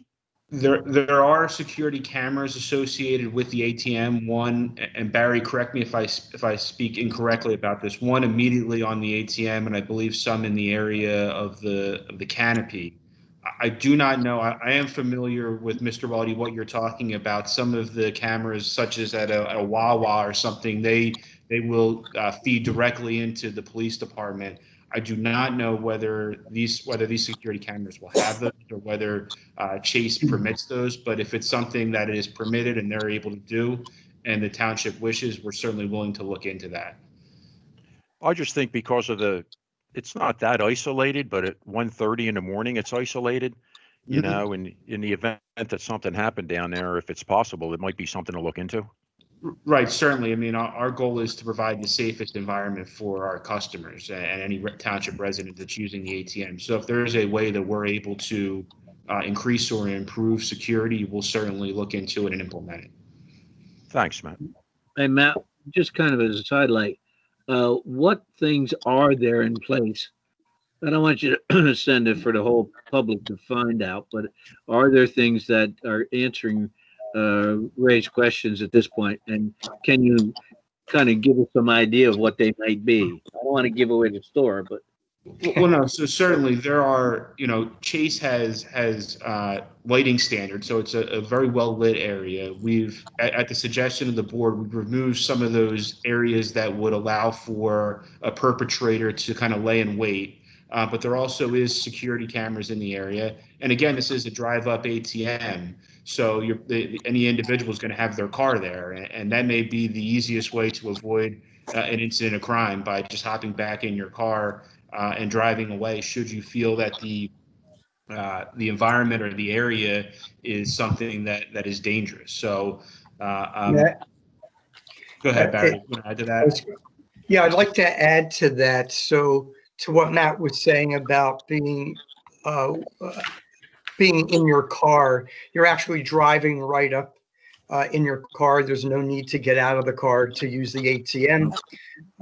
If somebody were to be in the area lurking, certainly roll up a window, pull away, come back around. We also added that extra light pole in order to increase the lighting more than what the standard would be at the request of the board. In terms of the cameras, the camera on the canopy is looking directly at the vehicle and around that immediate area. And the camera on the ATM is more focused on the individual using the ATM. Both of those cameras are tied into a division within the Chase Corporation called Chase Security. I personally have accidentally alerted Chase Security once a couple years ago, and I didn't realize I was on a job site and began to take measurements and use a digital level and all kinds of things. And I had not let anybody know at Chase that I was going to be on site. And sure enough, about an hour, I don't even remember how long it was, maybe 20 minutes later, a police car rolled up and they wanted to know what I was doing. That Chase saw me on a camera and made a phone call. They could tell I wasn't doing anything bad, but they wanted to know what I was doing. Well, So 20 minutes sounds a whole lot better than an hour. Well, yes. And Mr. Weldy, I'm sure if there was real crime going on, that'd be even faster. Oh, I know. Yeah, that was my point. I trying to remember that was over 2.5 years ago when I was kind of green. Now I always alert Chase Security if I'm going to be in front of an active group of ATMs. So my point being obviously that they are tied into a very large division of Chase that is actively looking, and they're able to call the police department right away. So you don't need to get out of your car, and you're probably discouraging that, right? Allegedly, we can have up. There's some background noise, so I apologize. I did not hear that comment or question. Yeah, I don't know where the noise is coming from. On a Zoom feature. Somebody's not on mute. In a Zoom meeting where we've had upwards of 70 people. There's only one person telling me the time. It's more like there's a presenter and then everyone else. Peter, could you ask some people to mute their microphones? Who's coming in and who's showing up? You don't encourage people to get out of their car. You discourage that, right? And you say. Yeah, you're exactly right, sir. I know when I use the drive-up ATM, you might have done it yourself. You just pull right up very close. The average reach is actually, we measure the reach. The ATM has to be, I think it's 15 inches. You have to be able to reach right out to the ATM and use the buttons or the screen. And it's pretty convenient. I know myself, if I look around, if I see anybody, I have used one in a city environment, And I don't think the people around me were going to do anything, but I wasn't sure, so I wound up just pulling away. And no safety issue in that particular scenario for myself. But no, you're not getting out of the car. Right. Okay. You Yeah, kind of these are discourage real that anyway, quick- right? These are quick transactions too. I mean, the length of transaction is generally a minute or under. So it's not meant to be a situation where anybody's at the ATM for a long period of time. They're going to be using it for their business and getting right out and back into the shopping center traffic. And you're going to make it look pretty, right? Yes, sir. If I don't, I hear it. All right. Thank you. Any other board member questions? Kim, Deb, Sue? I spoke to Mike about it earlier. It all sounds fine. Yeah, I said my concerns at the last time and they've been answered, so I'm good. Thank you. All right, Matt and Mr. Glassman, thank you very much. Thank you. Thanks, Matt. Thank you. I think we need a motion to adopt the resolution. I'll make that motion. What's the resolution number? 2020-33. 33. So Mr. Shannon's made a motion to adopt resolution number 2020-33 to consider the waiver of land development for the proposed ATM at 1045 Bustleton Pike, Feasterville, PA. Is there a second to that motion? I'll second that. Seconded by Ms. Cumming. We'll take a roll call vote. Ms. Cummings? Yes. Thank you. Ms. Kaplan? Yes. Thank you. Mr. Kutsaratus? Yes. Thank you. Mr. Shannon? Yes. And Ray Weldy? Yes. So that motion passes with a vote of 5-0. Thank you, gentlemen. Thank you for your time. All right. Yeah. Next up on tonight's agenda, item number 3 is the conditional use hearing for J.G. Petrucci Company, Inc. for proposed apartment building 1834 Brownsville Road, Feasterville, PA. And I think before we would begin this, would be the time, Mr. Gaudo, to list the public comment regarding this proposal. Sure, Ray. Can you hear me? Yes. Okay. All right. We got a couple. So Well, this one is from Samantha. Excuse me, before we do that, might I suggest one is the court reporter here. Yes, I'm here. Okay. And number 2, this is a comment on the hearing, so I think we should open the hearing.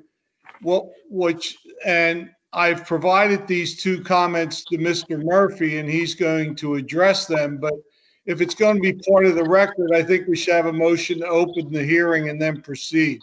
And normally, and we can discuss it, and I'll ask Mr. Murphy how he wants to proceed.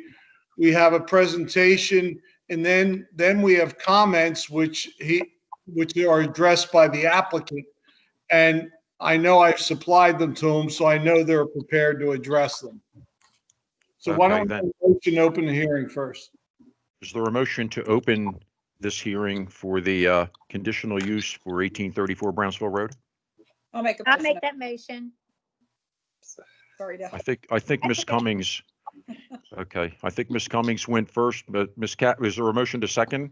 I'll second. Okay, there's Yeah, a second to that motion by Ms. Kaplan. So we'll take a roll call vote to open the hearing. Ms. Cummings? Yes. Thank you. Ms. Kaplan? Yes. Thank you. Mr. Kutsaratus? Yes. Thank you. Mr. Shannon? Yes. And Ray Weldy, yes. So the motion is approved 5-0 to open a hearing. So, Ed, do you want to have the comments read first, or would you like to present first? Ed, unmute yourself. You talking to me, Ed Shannon? No, Ed, I got it. Good. Okay. Thank you. Good evening. I'm Ed Murphy, representing the applicant. Typically, Frank, we would probably proceed, make the presentation, and at the end where public comment would be solicited is when that would more typically be included, but it's your choice if you want to do them first, okay. If you want to wait till we're concluded, that's fine as well. I would probably just enter them in the record with the other correspondence that's been received by the township to date from its various consultants. So however you'd like to proceed is fine. So I think it makes sense for them to present. I think it makes sense for the comments which have been printed out to be marked after their presentation and made part of the record.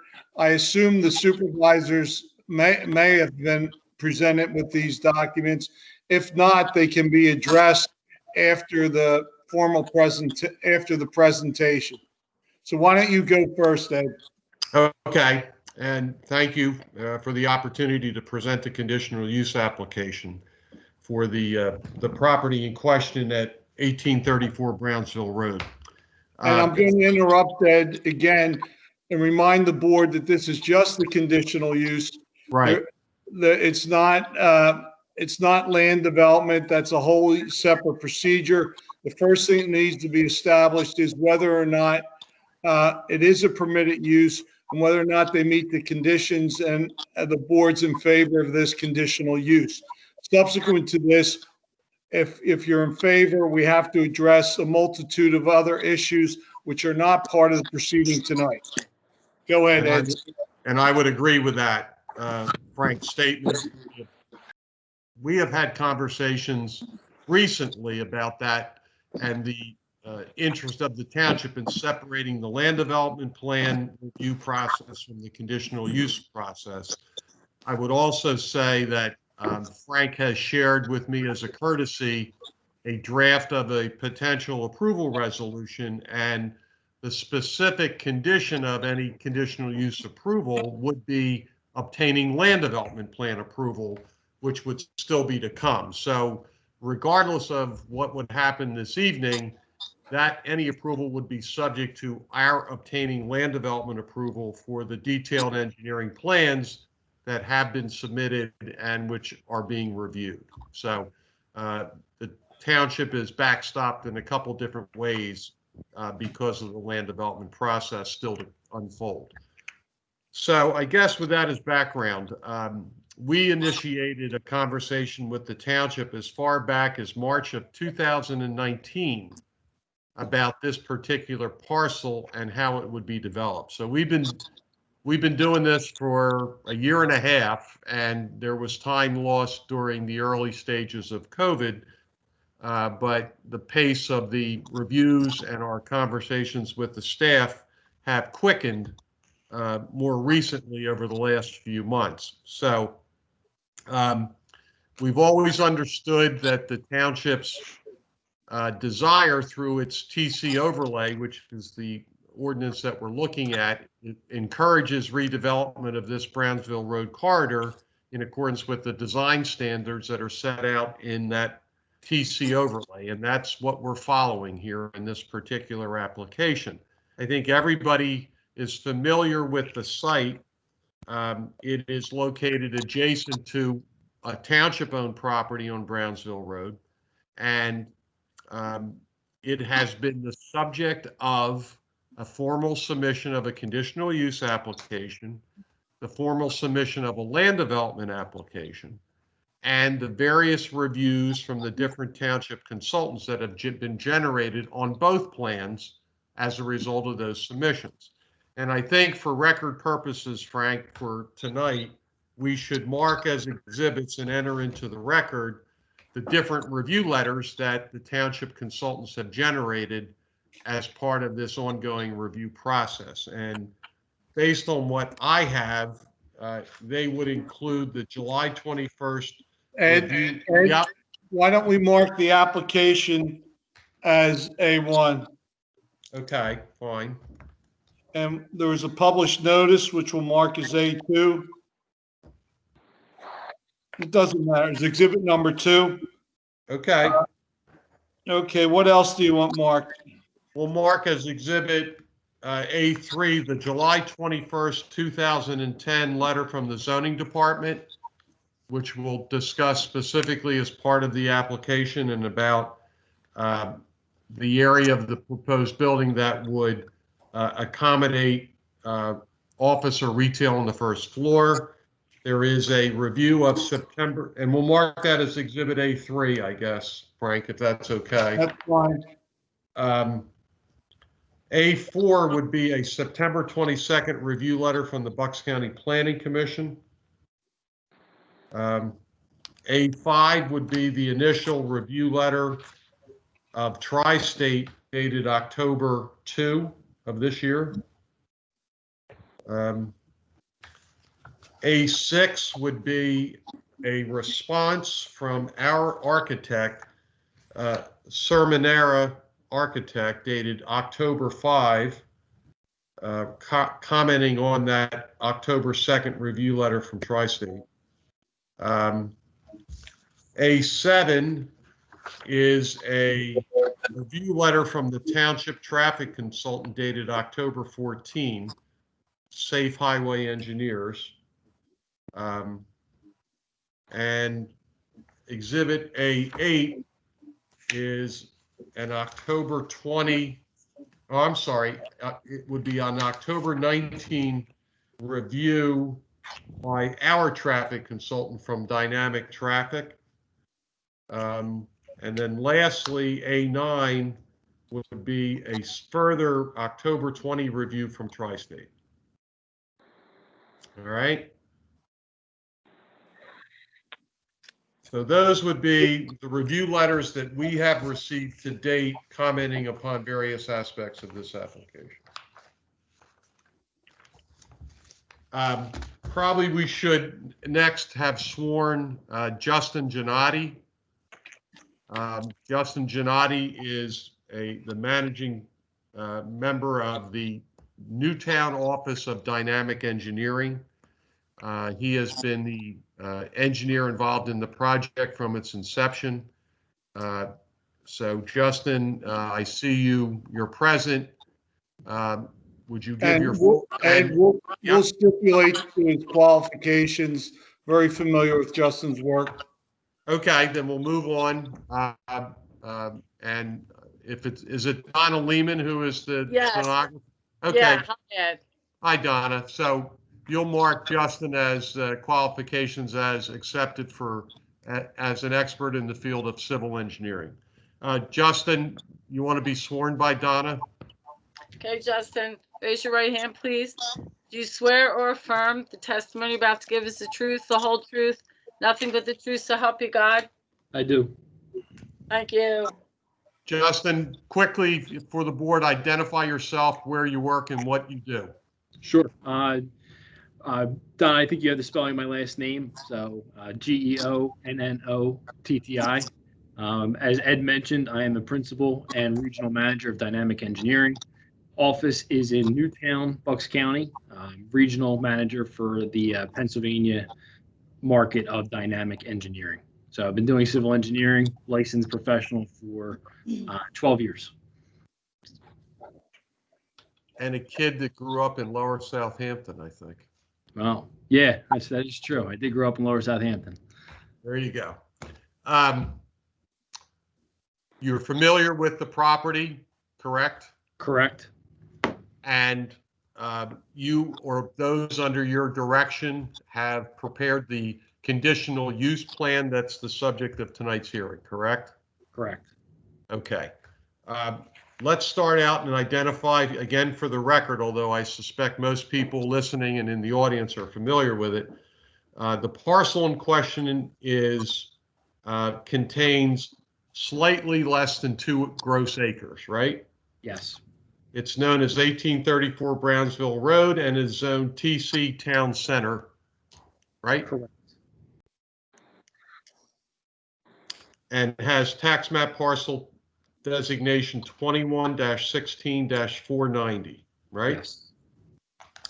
If you've been permitted to share the screen, Justin, do we want to identify and show an aerial photograph that helps, for the benefit of the audience, identify the property in relation to others that surround it?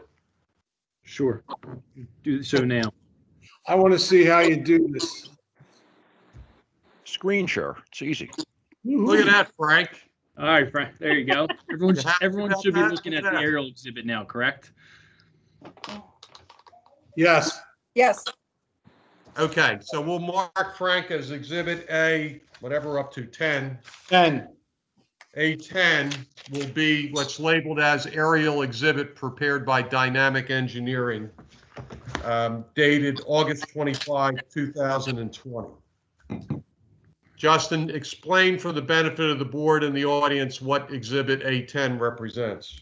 Sure. Exhibit A10 is an existing aerial photograph of the property in question. As highlighted, it's outlined in yellow in the center of the map. There's a dashed line around it, which shows a 200-foot offset of that property just for relative perspective of how big that property is.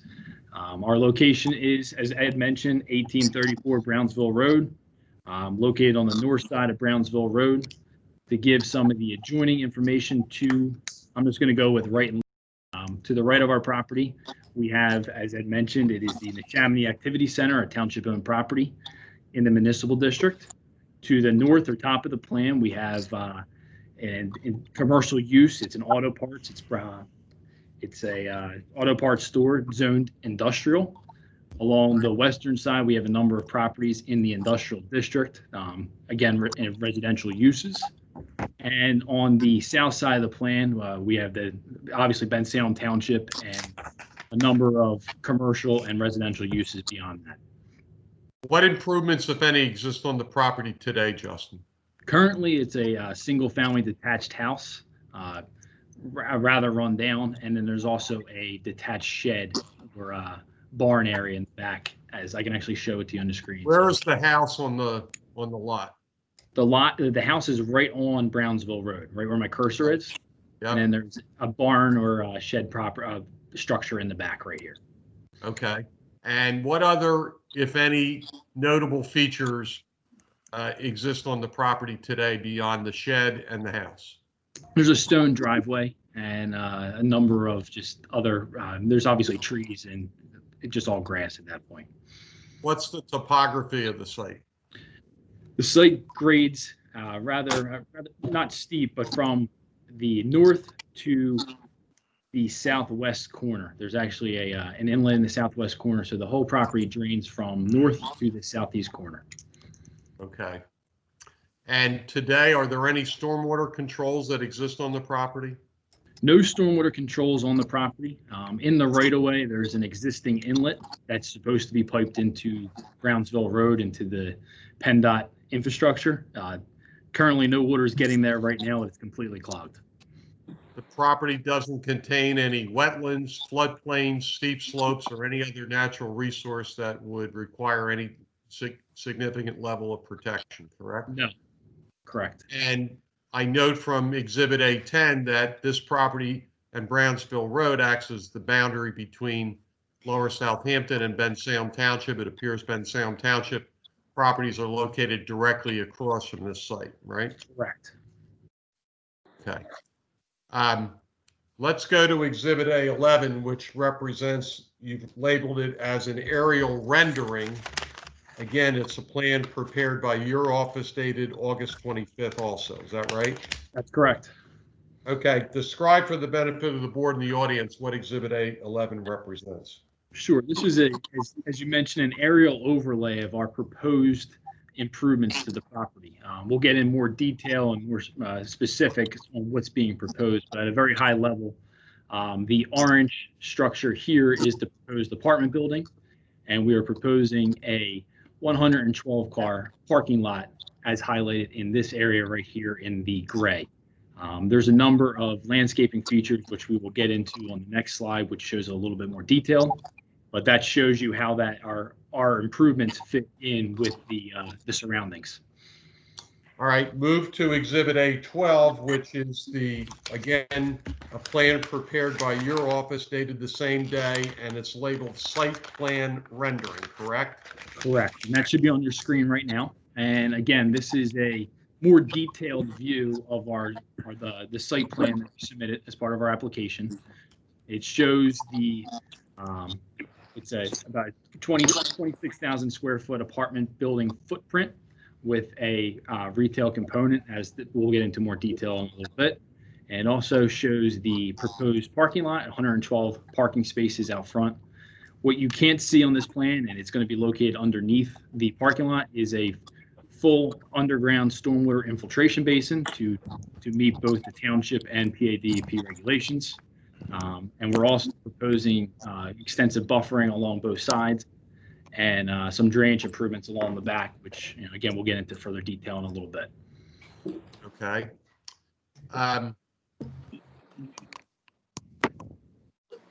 Let's talk about, as it's been referenced earlier and in some of the review letters, the conditional use criteria associated with this proposed use occurs for what reason? What provision in the TC Town Center District requires a conditional use? Is it because of the proposed residential apartment use? Correct. Okay. Apartments are permitted in the TC district by conditional use. Right. So, as Mr. Dillon had mentioned previously earlier in the hearing and in the meeting, a conditional use is a use that the ordinance acknowledges is permitted provided certain criteria are met, correct? Correct. Okay, and let's talk now about those criteria. I think they are found in section 1302, 1303, and 1306, correct? That's correct. Okay, and the first one that comes up, and which was the subject of discussion with the staff earlier this summer, involves the criteria that 20% of the first floor of the building on the street frontage must be devoted to office or retail use, right? That's correct.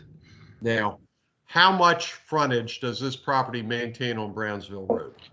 There's 209, almost 210 linear feet of frontage on Brownsville Road. Okay. And we've spoken with the zoning officer, have we not, about his determination about how much of the first floor frontage that fronts on Brownsville would need to be devoted to retail or office, right? That's correct.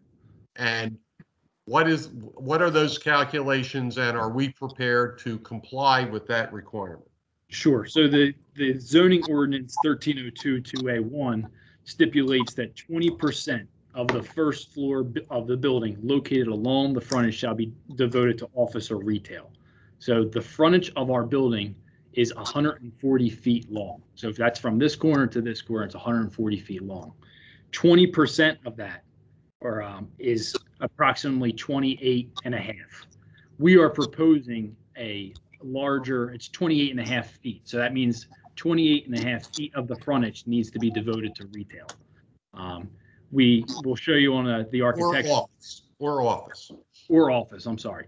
Or office. So we'll show you on the architectural plan, we are complying with that. The retail / office component of our building exceeds the 30 feet that's required per zoning.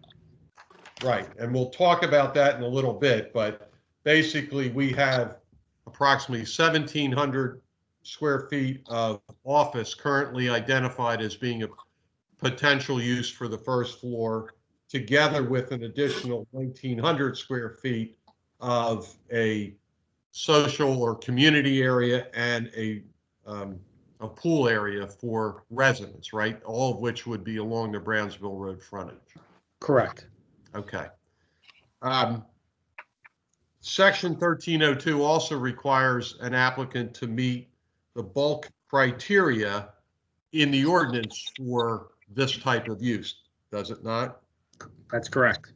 Okay, let's run through with the benefit of the board and the audience what that bulk criteria is. Sure. First, section 27-1303-1 requires a minimum lot size of 2,500 square feet, right? That's correct. And obviously we far exceed that, right? Yes, we do. We're 1.77 acres, so far exceeding. All right. It requires, section 1303.2 requires a minimum lot width of 25 feet. Exceed that, we're 210. All right. 1303.3A requires that buildings must be built to the sidewalk. Are we doing that? Yes, so you'll see in the render, we are building right to the front property line and on a sidewalk. Okay. 1303.5 provides for a maximum impervious surface coverage of 100%, and we are not at that level, but we are approaching it, right? Correct. We're obviously under that. We're 84.5%. Okay. 1303.6 requires buildings to be a minimum of 2 stories tall and a maximum of 35 feet in height, correct? We meet that, correct. We are complying with that. We are 3 stories, are we not? You're required to have at least 2, but we have 3, and we are 35 feet or under for that 3-story building. That's correct. Okay. And what about 1303.7, which doesn't apply because this is a non-resident, that requirement is for non-residential buildings, and this building is devoted to residential use, correct? That's correct. Okay. 1306 also talks about specific conditional use design standards, right? Yes. And perhaps now might be an appropriate time to introduce the architectural elevations that have been previously submitted and reviewed with the staff and planning commission, right? Yes. And shall we mark those collectively as Exhibit A12? That's fine.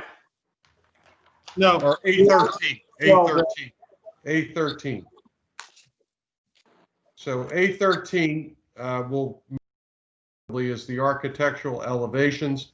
And Justin, can you confirm how many pages of those architectural elevations are we using? There's going to be one elevation view, and then there's going to be one floor plan view. All right, so it'll be 2 sheets that'll be part of Exhibit A13. That's correct. All right. Now, the first specific criteria for under 1306 talks about sidewalks being required along all street frontages. And we obviously are providing that, correct? That's correct. The sidewalks must be 8 feet wide. We'll be doing that. Yes. All right. And are our sidewalks connected to all building entrances, parking areas, and the like? Yes. All right. And since we are covering the entire frontage of our property with sidewalks, they would be available to be connected by adjacent properties as and when those other properties might be redeveloped, right? Yes, that's correct. Okay. Let's talk about the front facade and how it's oriented. Would you review that element, please? Sure. You guys are looking at the building elevations. The south elevation would be the front facade of the building. So if I switch back, that elevation is looking at the front from what you would see from Brownsville Road. And on Exhibit A13, that is the lowest, the bottom piece of that first sheet shows the south elevation facing Brownsville, right? That's correct. Okay. And this elevation was done to mimic and to be as much of a street front retail and to meet the requirements of the town center as best as possible. So you'll see that it looks, we have the storefront look, front entrances, and the awnings all to comply with the town center criteria. Okay. When one section 13062 suggests that primary building entrances be accentuated with either canopies, overhangs, porticos, etc. You just described that each of those entrances would be so accentuated, right? Yeah. We're showing awnings, storefronts, benches, all streetscapes are, yes, complying. The ordinance also prohibits blank walls along any exterior wall facing a street, parking area, or walking area. Do we comply with that requirement? Very much so. Please describe that. So all of the, this is, I'm zooming out. So this is the entire building, all elevations. So all elevations have very, a lot of aesthetic and a lot of architectural features, balconies, flower boxes, canopies. There's not a blank frontage or a blank side to any of the sides of this building. And in fact, the ordinance provides that where walls or portion of walls where windows are not provided, they are to have architectural treatments as well, similar to the front facade, correct? That's correct. All right, and it gives 1306.2 gives various suggested ways for treatment of those areas, and you mentioned some, including either artwork or window boxes, flower boxes, trellises, projecting canopies, etc. Correct? What about color siding, Justin? Justin, I didn't hear Justin's answer to that last question. Sorry about that. Sorry, Ms. Dillon. I said yes, that's correct. Thank you. All right, so we confirmed that there are no blank walls facing a street, parking area, or walking area, right? Yep, that's correct. And the ordinance suggests that all facades, or we are proposing that all of our facades have at least 2 different color siding and masonry bases. Is that right? That's correct too. All right. Let's talk about the next section about how ground floor front facades of buildings visible by pedestrians, in this case from Brownsville Road, would consist of at least 60% window area with a maximum of 75%, right? That's correct. Please describe on the elevations as part of Exhibit A13 where those conditions are provided. So along the south elevation, the ground floor windows are provided to windows into the businesses. So that's what we discussed on the zoom back in. Sorry, computer's a little slow. The south elevation, you'll see that the windows are provided into the businesses, and this is given the maximum 60% window area and a maximum of 75%. So that's provided along this south and actually the north elevation as well, or the west elevation as well. I'm sorry. Right, and the ordinance requires that the ground floor windows be a maximum of 12 to 20 inches above the sidewalk, correct? Correct, and we're approximately 20 inches above the sidewalk. Okay. The next section prohibits upper story windows from being boarded or covered and requires them to have at least 35% window area in the facade above the ground floor with a maximum of 75%. Are we complying with that provision of the ordinance? Yes, we are. Yes, we are. All right. And again, that's reflected on Exhibit A13. Correct.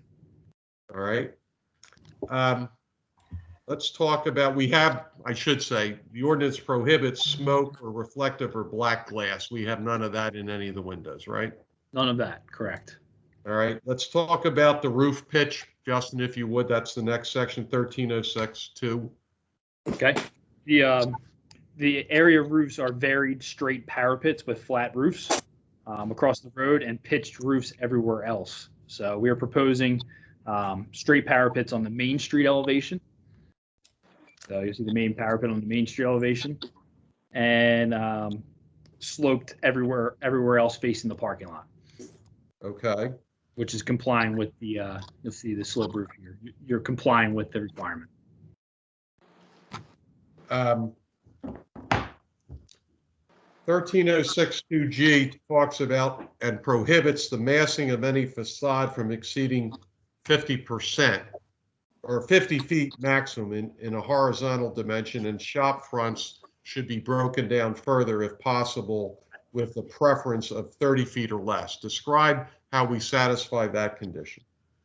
You'll see on the south elevation and on the west elevation, we are meeting that requirement. We're breaking up. You'll see the different tones and breaks in the windows and siding. That's meeting that massing requirement. So we do comply. Okay. Even though our building is residential, the ordinance suggests that non-residential buildings have at least a 3 to 5 foot break in depth for street facades, right? To provide more architectural interest and less of a continuous facade. And you can create those breaks with bay windows or porches or other types of architectural techniques. Are we nonetheless, even though we're a residential building, doing that to provide more architectural interest on the street? That's correct. How are we doing that? As you mentioned, so there's going to be different breaks in material, siding, masonry. awnings. You can see the bay windows, planters. The street front elevation got a lot of care just to give it that architectural feel in the town center vibe as you walk across the street. And this elevation, I mean, it's 2D, so it doesn't really do it justice. But the architecture is very well done to provide those breaks to ensure that. I believe that that concludes the portion of your testimony that deals with all of the specific criteria for satisfying the conditional use requirements for apartment buildings in the TC Town Center District, correct? Correct. And I think it's your testimony in summary that we have met each and every of the applicable criteria for such a use in the TC Town Center District, right? That's correct. Okay. And as a result of our compliance with that specific criteria, we necessarily meet the Lower Southampton Township Comprehensive Plan because we are complying with the provision in the zoning ordinance that allows that use, right? That is correct. And it's your testimony, I'm certain, that this project, as we've described it, represents a substantial improvement to the property and to those in the immediate vicinity, right? That's correct, yes. And because we comply with the ordinance, it is in fact suitable for the property in question. We've demonstrated that this property can in fact be developed in accordance with those criteria, right? That's correct. Okay. And I think you talked at the Planning Commission about your relationship or your submission of a traffic study and your contacts with PennDOT about the impact of this project on traffic on Brownsville Road and PennDOT's reaction to it because Brownsville Road is a state highway, right? That's correct. All right, and just describe briefly, and I know you have a colleague tonight with you, and if you want, we can have him sworn and introduced. I think Corey Chase is here with Dynamic Traffic, and I think it would go a long way to get him sworn in and testify towards the PennDOT. Okay. Traffic study that was done. Okay, could I get his full name? Sure, it's Corey, C-O-R-E-Y, and Chase, C-H-A-S-E. Okay, Mr. Chase, raise your right hand, please. Do you swear or affirm the testimony you're about to give is the truth, the whole truth, and nothing but the truth, so help you God? I do. Thank you. Mr. Chase, keep your voice up. It sounds a little muffled if you would, but because no one probably is as familiar with you as they are with Justin, would you briefly provide your business address and a quick summary of your qualifications? Certainly. Again, I'm Corey Chase, principal with Dynamic Traffic. We're located at 826 Newtown Yardley Road in Newtown. Same office as Mr. Giannotti. Licensed professional engineer in the Commonwealth of Pennsylvania, as well as 4 other states. I've been qualified as an expert in traffic engineering before over 100 municipalities. And for how long have you been a licensed professional civil engineer in the Commonwealth of Pennsylvania? 14 years. Okay. Did you or someone under your direction prepare and submit the traffic impact study that the ordinance requires for a project like this? We did. Okay. And prior to submission of that study, did you discuss in a pre-scoping meeting with PennDOT the extent of the traffic study and what you were to consider so as to evaluate the impact of this project on surrounding streets and the community in general? That's correct. Okay. So you ultimately submitted a traffic study, and did you not receive a review letter, which we have previously marked as Exhibit A7, dated October 14, from Safe Traffic Engineering, correct? We did, yes. And you had a chance to respond to that review letter via your own letter of October 19th, correct? That's correct. All right.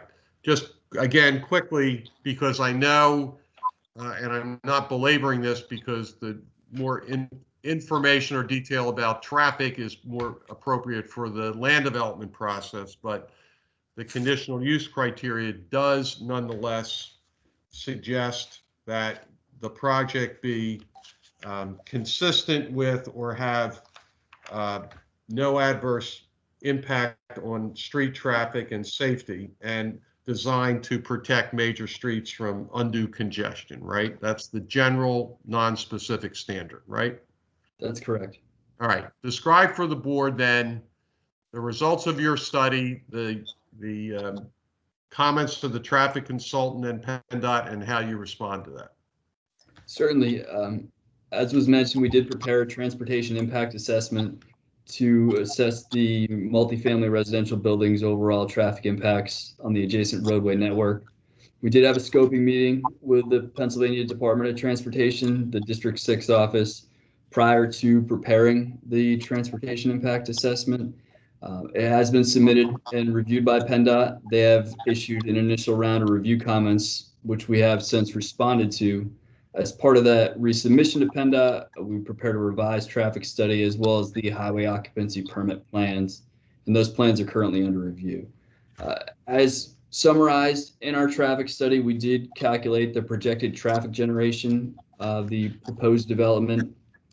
It's projected to generate a maximum of 45 trips during the peak hour. As traffic engineers, we typically focus on the weekday morning, in the weekday evening peak commuter hours, as well as the Saturday and midday peak shopping hour. Just to give the board a level of impact as a result of those trips, the national standard for a significant increase in traffic is 100 or more trips during a peak hour. So we're approximately 45% of that threshold.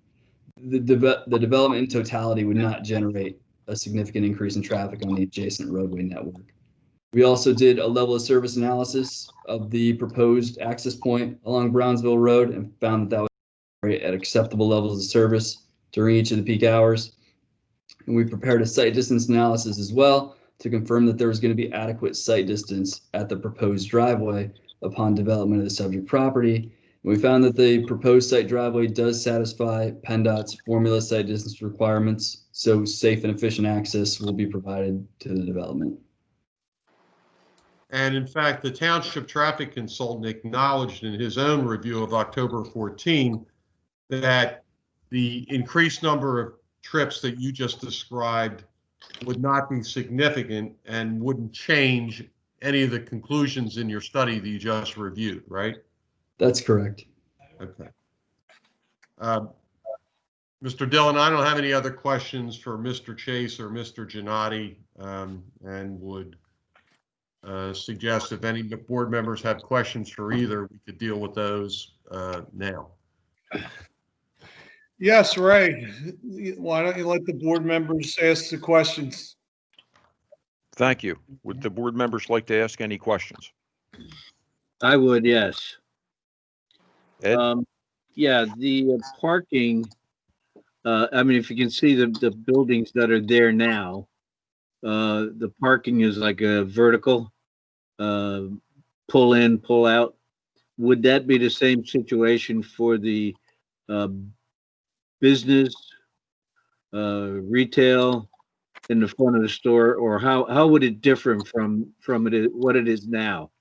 Justin, go back and put on the screen, if you would, the rendering so everybody can follow the question raised by Mr. Shannon. So I think the question that was asked was, how do patrons of the office retail area on the first floor enter and exit the site? And park, yeah. And park, correct. All right, so they're going to enter the site through a new full access driveway, which is shown right here. They're going to park in one of the parking spots in the vicinity of the retail use and walk along new sidewalks to that retail use. There is not going to be under existing conditions, as you noted, there's really no way to turn around on site. You just pull in, you pull out, and it's not very efficient or safe. We're doing a full improvement driveway. As Mr. Chase indicated, this is a PennDOT road, so we're going to have full HOP plans vetted by PennDOT for the safety of this driveway. And for the use of the parking spots and for the apartment use as well. Does that answer your question, Mr. Shannon? I think so, yeah. Where is the traffic light in relation to this building? Sure. Pan out a little bit. It's actually off the page here. So this is the shopping center, the CVS and the Andrews Road Shopping Center, Dunkin' Donuts right here. So Right. You're not actually seeing the Brownsville Road light all the way off the page. Well, there's another traffic light right where the old Elmwood Avenue. Elmwood, yeah, right in the corner. Where would that be in relation to this? Elmwood Avenue is right here. I'm sorry about that. I thought we were going the other direction. Elmwood Right. Ave, the intersection of Elmwood Ave and Brownsville Road is right here. Okay. So it's pretty close. Pretty close, correct. Okay. Thank you. Can I say something? Sure. I'm not a board member. Am I allowed to talk or no? Not yet. Oh, okay. I'm sorry. I've never been on one before. Okay, That's all I'll right. hang on. First. This is Ray Weldy. I have a couple questions for Mr. Giannetti. Go ahead, Ray. Justin, can you hear me? Yes, sir. Thank you. You said you've been a civil engineer for 12 years, right? Or somewhere around there? Correct. Okay. Were you the engineer, or was it your firm, the engineer that handled the presentation for the proposed Wawa at Bristol Road and Brownsville Road? Bristol Road and Brownsville. No, that would have been Bowler. Pardon me? That would be Bowler that did that presentation. Okay. Okay. Thank you. I wasn't sure. That's all I had. Thanks. I have a question, Justin. This is Kim Kutsarada speaking, one of the board members. Okay. You had mentioned, let me take a step back. Will your complex have a office on the facility? Yes, it will. So Okay. Will that office be part or all of the 20% of the office or retail that this project has to have? if I'm understanding your question, so you're saying to meet the town center requirement, is the office the only component meeting that 20%? Yeah, basically, yeah. Correct. Well, we're in excess of the 20%, so yes, the office would satisfy that requirement if that's an answer to your question. Okay, so other than your office, that would be the only retail or office business in this project, correct? That's correct. There will be as of today. If we could attract a retail tenant, Kim, we would certainly entertain it. We are not proposing to exclude the opportunity in the future to attract a retail tenant. But for now, we're trying to identify what we think is realistic. We all heard earlier in the meeting about a lot of vacant storefronts now, but if we can attract it to our new building, we would be pleased to do that. Okay. Will the renters be allowed to have animals, dogs? I don't know if Greg Rogerson is on the call. I think he may be. Greg, are you in the audience?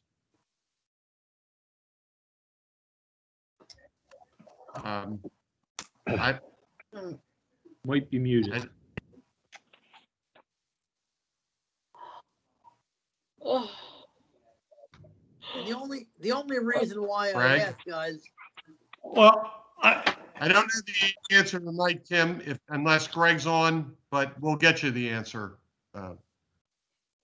Okay, because the reason why I even ask is I see here, if I'm reading this correctly, there's no green. So I'm not sure if you were going to try to accommodate renters with dogs, and where are they going to go? Ed doesn't know, Kim. All right. Ed, I have a question. This is Susan Cummings. Can you just run down the specifics of the 1 bedroom and if there's additional besides the 1 bedrooms? Sure. Yes. I think that was talked about at length at the Planning Commission meeting. I know it was talked about at a workshop with the board months ago before that. I think right now, Susan, the ratio between 1-bedroom and 2-bedroom apartments is north of 80-20. There will be at 80% 1-bedroom and 20% would be, at the most, would be 2-bedroom. So that ratio continues to shift. Years ago, it used to be much more even, but as time has gone on, the demographic is suggesting that it's usually young single folks that would be renting these apartments. And Ed, for people who, weren't listening to the presentation before, if you could just talk about just briefly that, again, what you had just mentioned, that this is common in areas near the train stations, and you're attracting, young professionals that are taking the train possibly into the cities. And, these are typically people without children, so there wouldn't be the impact on the school systems. Correct. Petrucci in particular has a lot of experience with these types of projects because, as you mentioned, we've done 2 projects over on Jacksonville Road in Warminster adjacent to the SEPTA train station. And over there, between the 2 projects on either side of Jacksonville, we have in excess of 410, 420 apartments. And I think I'm right that the total number of school-age kids in that entire 410 units is less than 10. The expectation is that in a project of this size, that there would literally be only a handful of school-age children. And then in that event, it would probably only be for an interim period. Typically, the experience is that if there is a small family that's occupying an apartment, it would be because they're in transition themselves, waiting to move into a single-family home or a townhome that's larger, or some other residence, folks that may be in transition because of death or divorce, or in the process of moving. So the likelihood that there would be anyone more than 4 or 5 at the most school-age children in a project of this size would be highly, highly unlikely. Thank you. And more specifically, our experience is becoming that it is young, single, female millennials that make up the largest demographic right now, because they want to live in communities like this where they feel safe and they can move about. And you're right, being near the train station affords them a lot more flexibility and freedom to hop on the train and go where they want to go. So over time, we are learning, as we started Warminster 10, 12 years ago, and we've done, as you guys probably know, we've done Chalfont, near that train station on Main Street, and that demographic continues to hold true. So that's the real life experience that we think is going to be replicated here as well. Deb Kaplan. So I'm reading that there's going to be 59 single bedrooms, 4 efficiencies, and 6 2-bedroom units. I think you're correct. We have 62 1-bedroom and 10 2-bedroom. I don't know. There is a breakdown on studio versus 1-bedroom that I can get for you. But yes, you're correct. It's about an 86% 1-bedroom to 2-bedroom ratio. And you said if a retail would want to lease where the leasing office is, where would the leasing office be? Well, in the current plans that Justin showed, the leasing office is occupying some of that first floor space. Right. Whether or not, depending on the market, if we can attract other space for other users, that leasing office might shrink. probably would shrink or be relocated if we can attract other retail tenants or office tenants. So would it be, so it'd be relocated off-site? Potentially, yeah. I mean, if we can better utilize the space, certainly. For now, as a placeholder, that's what we're showing in that one corner of the first floor of the building is the leasing office. Where would the entrance be for, are all of the apartments on more than one floor? Yes. Are they all on, So each of them is on one floor, or is some on 2 floors? No, they're all one-story apartments. So you get stairways going up to the 2nd floor? correct. It's going to be a single lobby entrance, obviously with and there's going to be emergency exits and stairwells all throughout the building. But there's going to be a controlled, secure lobby entrance where you can enter the building, go to the first floor, or take an elevator or stairs to your respective floor. Okay, so the first floor would always be a hallway, and each floor would be the same? Yes, correct. Okay. This may be an unfair question, but what kind of pricing do you have for each of the different ones? 1 bedroom, 2 bedroom, just out of curiosity more than anything else.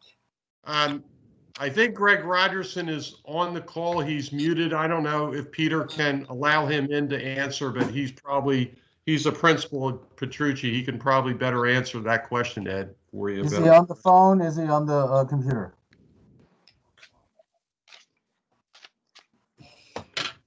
Is he on the phone or is he on the computer?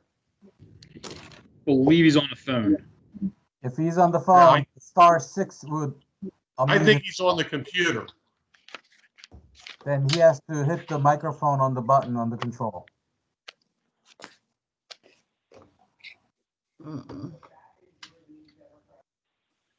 Well, you're not getting an answer, Ed. You have an idea. Why don't you just give us an idea? Ed, it's Greg. Can you hear me? Yes, we can hear you now. All right. So the one bedrooms, which is the majority, would be about $1,350 a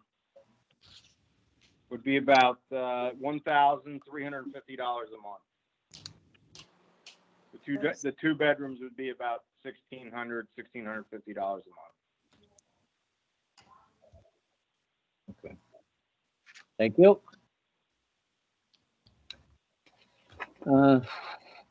Greg, I think Kim asked a question earlier about pets and the policy of Petrucci about allowing pets and what happens if you do.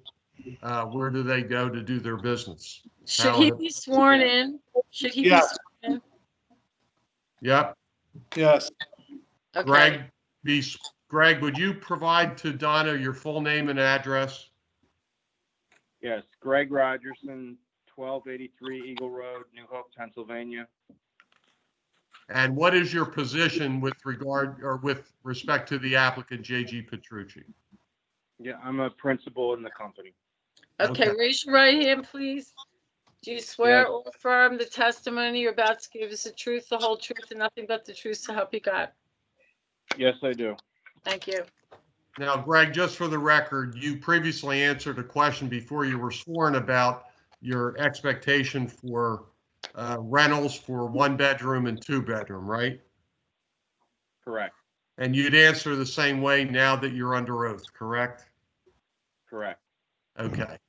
Now, you heard one of the supervisors, Kim, ask you a question about your policy about pets and whether or not you've identified a policy yet or you're still thinking about it. Would you share your thoughts about that issue with Kim?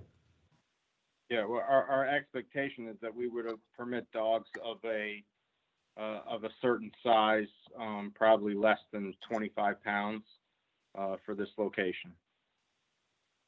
All right, terrific. So it's in regards to, I don't see really any open space on the project. So how does that work then with the animals? Well, I mean, I don't think it's 100% impervious coverage. Is that the case, Justin? No, we're about 85% impervious coverage. We are providing some green area around the front and along the side of the building. and also walkways, to obviously get to other areas in town. But the walkways aren't, that's not the spot. That's where the dogs can walk, absolutely. But like the green areas, you're just talking about like just shrubbery and things like that. No, I mean, if I can share the plan again, I mean, there is some area along Brownsville Road that is green space between our building and the street, and along the back side of the building, there's about a 10 to 15 foot strip of land too. Okay. So we're allowed to do 100% impervious. We're not doing that. We are showing as much green space as possible. Okay. All right. There is a little bit. Okay. All right. Thank you very much. Sure. And if I could just add though, I know some people can have dogs, even if it's not allowed for I forget the name of it, for comfort. Guide dogs? What's that? Guide dogs?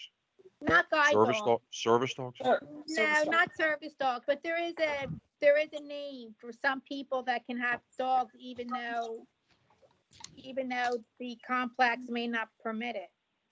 I don't know the name of it, but there is something like that. So just putting that out there. I know you mentioned before where you have other apartments. Okay, I didn't take that address down. I'd like to go and look and see what your work looks like. We'd love to have you, and if you want a tour, we'd happy to meet you and walk you through our projects. The closest ones are in Warminster. Okay. The Warminster train station, 330 Jacksonville Road in Warminster, and 375 Jacksonville Road. We could also take you up to a project in Chalfont. If you're interested, we'd love to give you or anyone else on the board a tour. I'd be interested. 330 Jacksonville Road. Yes, and 375 Jacksonville Road. Justin, I have a question for you. I actually did go look at both of the two in Warminster. Will the facade of this proposed building be the same as the other two? I believe that is the intent. I think Greg would actually be better suited to answer that one. I believe that.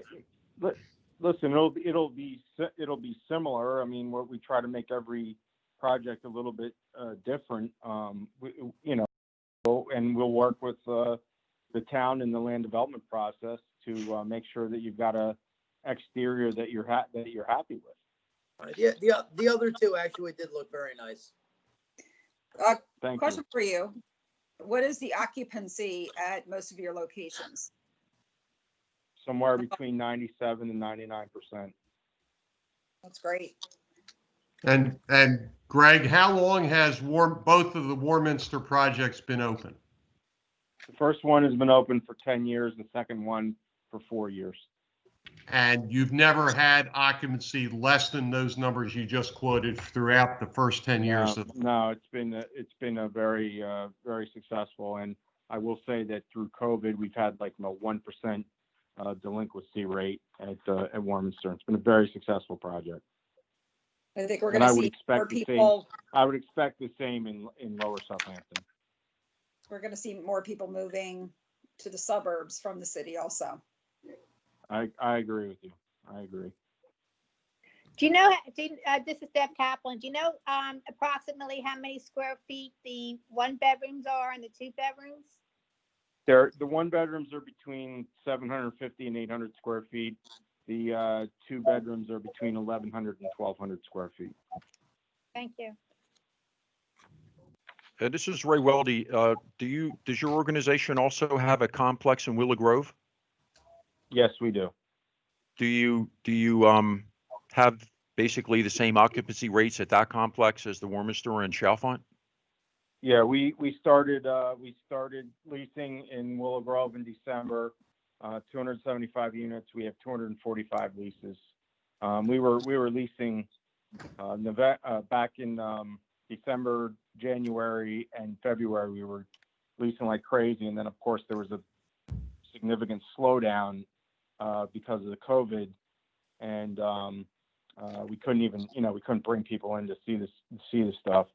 but it is picked up this summer, and we're at 245 out of 275. And the other thing I'll say about that is we have like almost a 0% delinquency rate there. And Greg, why don't you provide that information and address of that project to the board members if they want to go visit Upper Moreland beyond Warminster and Southfield? Happy to. It's 221 Davisville Road, Upper Moreland, Pennsylvania. Again, at a train station. 221 Davisville Road, where? Upper Moreland, which is Willow Grove. Yeah. Willow Grove. Thank you. Yep. Ray, do we want to ask if there are any questions from the public? Now would be the time. Does the public have any questions for anyone that's testified at this hearing? Somebody was just wanting to Yes. get in. Yeah, that's what I thought. Am I here? Yep. Yes. Hello. My name is Kelly Sweet. I I'm live sorry. at 41. I'm sorry, your name again, please. Kelly Sweet. KELLEYSWEET. Okay, thank you. I live at 41. Thank you. You're welcome. I live at 4149 Brownsville Road. And between the hours of maybe 8 and 10 and 3 and 6, the traffic is so bad you can't even cross the street. So I don't understand how that this isn't going to cause more congestion. And the thing about the dogs, I wouldn't want the dogs coming across the street and going to the bathroom on my lawn. Okay, do you have any more comments? Okay, thank you. Anyone else? Were there comments that were going to be read by Shouldn't Joe? have, yeah, public comment? I have one which will mark is, well, I'm not even going to change the letters, Ed. I'll just, Exhibit 14 will be public comment from Matthew Trainer. I don't see 4905 Dara Faith Drive, Trevose, PA. It's addressed to the Board of Supervisors. How will the poor infrastructure, small roads, and no side I'm roads? not understanding you. Somebody needs to mute themselves. Yeah, there's serious echoing. Yep, somebody needs to mute themselves. If they're done talking, have them hang up or something. Gladly. So again, Matthew Trainer, 4905 Dara Faith Drive, Trevose, PA, 19053. Based upon the information, how will poor infrastructure, small roads, no sidewalks be considered and addressed? I think that was addressed in the presentation. While Brownsville is a straight road, will Lower South be responsible for improvements? Ed, I think the answer is no. The answer is no. Will new retail space would be nice? Is new retail space necessary? Well, we discussed that. How will the stormwater be managed? We discussed that. And he doesn't. Ben Salem, right? He's a Ben Salem resident. Yes, he doesn't see a benefit to the community. And he hopes the supervisors do not approve this. He lives in Ben Salem. And he's copying their council members. There's a, well, I'll mark that as exhibit number 14. It's Trainer. Exhibit number 15, we have a comment. It's from Samantha DeFranco. I don't see an address. But yes, well, 664 Clearview Avenue, Feasterville. Address the supervisors.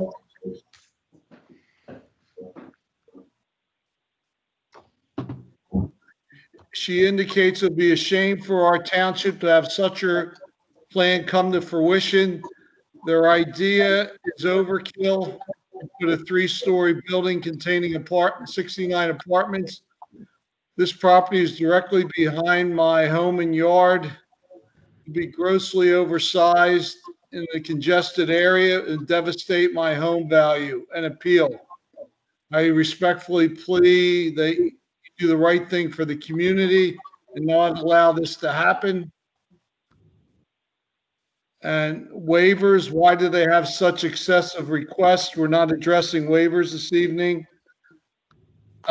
She has serious concerns about the foundation of her home being compromised by the construction of the development. I suspect Justin could address that. Sure. No, I mean, it's Frank, what's her address again? Clearview Avenue. Okay, thank you. Frank, you want me to jump in now? Sure. Sure. I mean, the concern about the foundation is there's no concern. Obviously, they're going to do a geotechnical investigation, and the building foundation won't affect the surrounding foundations at all. So that's there's no relevance to that. Well, Frank, typically what we would do is we would do a baseline evaluation of it.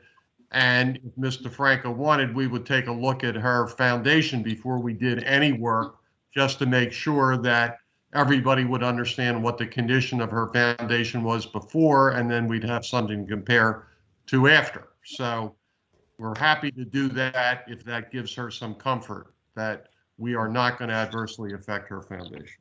She indicates that the buffers are insufficient, and I think that was addressed in the presentation, that complies with the ordinance.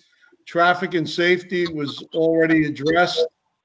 She doesn't like it. The sight line's not enough. The water runoff. Do they intend to use the sewer system? And then she talks about flooding issues. Where will the water go? That was already addressed. EIT and financial impact. That's a condition of this approval, that has to be presented as part of the land development. Correct. There's not enough space, not enough buffer, not enough parking, not enough trees, not enough space, not enough entrances. The idea is far-fetched. Please consider the township purchasing the property. Keep it open air. I request that you not approve it. Signed, Samantha and Michael DeFranco. That's it. I just have one other question, and that is that the road in front of there, and also at the traffic light at the street that's right up, the traffic light that's right up the street. The road right there is pretty bad, and the corner is pretty bad. Is there some way? I know it's a PennDOT road, but is there some way to fix that in some fashion?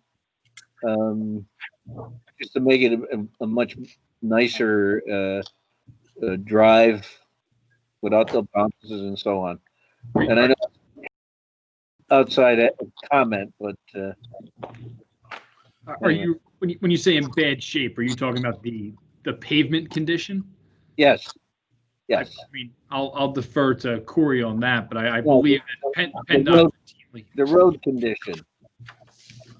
Well, certain improvements may be required as a result of this development, and that is part of the land development. Am I correct, Ed? Correct. That is an issue that we'll talk to PennDOT about as we move forward through the process, and we'll entertain those things, be they cosmetic or otherwise. If there's ways that we can approve the condition or appeal, we'll consider it with PennDOT. We'll talk about it. And one of the requirements of the resolutions is that they have to get all necessary permits. So they have to deal with PennDOT, they have to deal with us, and we have to deal with the sewer system, and they have to comply with the township engineer's review letters. So, do you have anything further to present, Ed? Frank, actually, we have I a have no couple. further testimony or exhibits to present, Frank. I'd move my exhibits and I would rest. Frank, Yes, we have more comments that came in. We have 3 more that came in. So is it all you're in charge. is it all right if I read it? You're in charge. I can't read them. Okay. This is from Sandy Slavin, 615 Avenue E, Trevose, PA. The property was purchased many years ago by the Bromley family. It was in zone commercial industrial. So moving forward, the township changes the zoning to town center without notice. So what does the township suggest this land be used for, since it's now zoned for apartments? Sandy Bromley Slavin. That's one. Next one. This is from Christina Fridowitz from Acorn Street. Hello, I wanted to comment that I think this is a huge mistake to allow this project to go through off of Brownsville Road. This one is on the agenda tonight with apartments and retail stores. Traffic in the township is already ridiculous. Our roads are a mess. We don't even need more people living in an already overcrowded area. We have so many empty retail stores now between the blighted embarrassing downtown, are by Irwin's and the former Trevose shoe store. We don't need more. How about some open space to keep the kids off the streets? My son tells me this will go to they will go to Tawanka to play at the playground, and they're constantly being asked to leave. It's sad. Where do you expect them to go? How about some youth activities run by the township? Instead, we want to be just concerned with making more money on projects that do not directly impact the residents in a positive way. I hope the people voice their concern with a resounding no. All right, last one is a group of individuals on Clearview from 648 and 658, the Ebersols. I hope I'm pronouncing your last name correctly. Some concerns or comments at the 2020 Planning Commission meeting. I thought it was voted 2-4 against moving forward for the conditional use hearing until more conditions are met. What happened? If large rollers or ground compactors are brought into the building, on the building of the cistern under the parking area, or to use on the blacktop, I'm worried about the pounding, damaging foundations of existing homes. Who would be responsible? Why can't a raised berm with a fence or tree line be used instead of a wall? It would be comparable. It would be a comparable job, but more aesthetically pleasing. This would allow for more place to walk dogs. This is currently proposed only a small strip outside of the Brownsville next to the sidewalk. Increased traffic flow. The school bus stop on the corner. The positioning of the entrance and exit of the project. No lane turns are a major concern. Even though PennDOT says the turn lane isn't needed, doesn't that mean one can't be put in? This would be much safer and also relieve traffic backup. It seems that drainage for the proposed apartment complex has been somewhat thought out, but what about the river that comes down Clearview when it rains? It comes through yards and empties into a vacant field. If a wall is constructed on the proposed spot, it will block the runoff and our backyards will be impacted. If the fields, or in that field, there are currently groundhogs, foxes, or even deer down there, what will become of the animals? Will they be caught or released into a new home? Lastly, it says, the concerns currently come in mind for my family. I'm sure there'll be more as the project develops. My grandfather and father built these 2 homes on Clearview. My family's lived here for over 80 years, saying we have seen progress in the area and realize that it's hard to stop it, but especially in our current ever-changing society, you're stating I'm against the project and its concurrent proposed form. Not against progress, but I believe Lower South can do better than a box-like apartment complex with a walled-in parking lot and limited retail potential. We appreciate your time and hearing our concerns. That's it. Yeah, well, Thank you, I don't know that any comments necessary other than, the Lower Southampton supervisors in their wisdom at some time in the past have decided that town center and apartments was an appropriate use. And all the concerns are legitimate and will be addressed as part of land development. Do you agree with that statement, Ed? I agree. Is this hearing then, do we need a motion to close the hearing, Frank, or is it still continuing? And why don't we make a motion to close the hearing and then we'll have a vote? Would anyone like to make the motion to close this hearing for the 1834 Brownsville Road conditional use? I'll make that motion. Motion made by Mr. Shannon, a second. I'll second that. Susan Cummings? Seconded by Ms. Cummings. Ms. Cummings, your vote? Yes. Thank you. Ms. Kaplan? Yes. Thank you. Mr. Kutsaratus? Yes. Thank you. Mr. Shannon? Yes. Thank you. Ray Weldy, yes. So motion passes to close this hearing with a vote of 5-0. Next up then is the consideration of resolution number 2020 I guess it's 34? 35. 35? Yes. I'm sorry. This one was 33. Yes, please. Would be the consideration of resolution number 2020-35 for the approving the conditional use of an apartment building at 1834 Brownsville Road, tax parcel number 21-016-490. I'll turn it over to the board to make any type of motion the board would like to make. I'll make that motion. And what motion is that, Ms. Cummings? To approve the resolution? To approve the resolution for continual use hearing. Conditional use. Continual use, I'm sorry. Conditional. Condition. Didn't I say that? So continue. She said it right, Frank. Leave her alone. My mistake. Okay, a motion's been made by Ms. Cummings. Is there a second? Well, what's the motion? Can I hear it again? Because I haven't got it yet.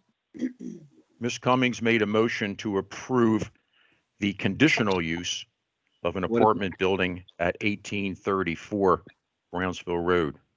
What does Tree Bush, PA. conditional use mean, Frank? Can you explain that to me? The conditional use is a use permitted by the ordinance.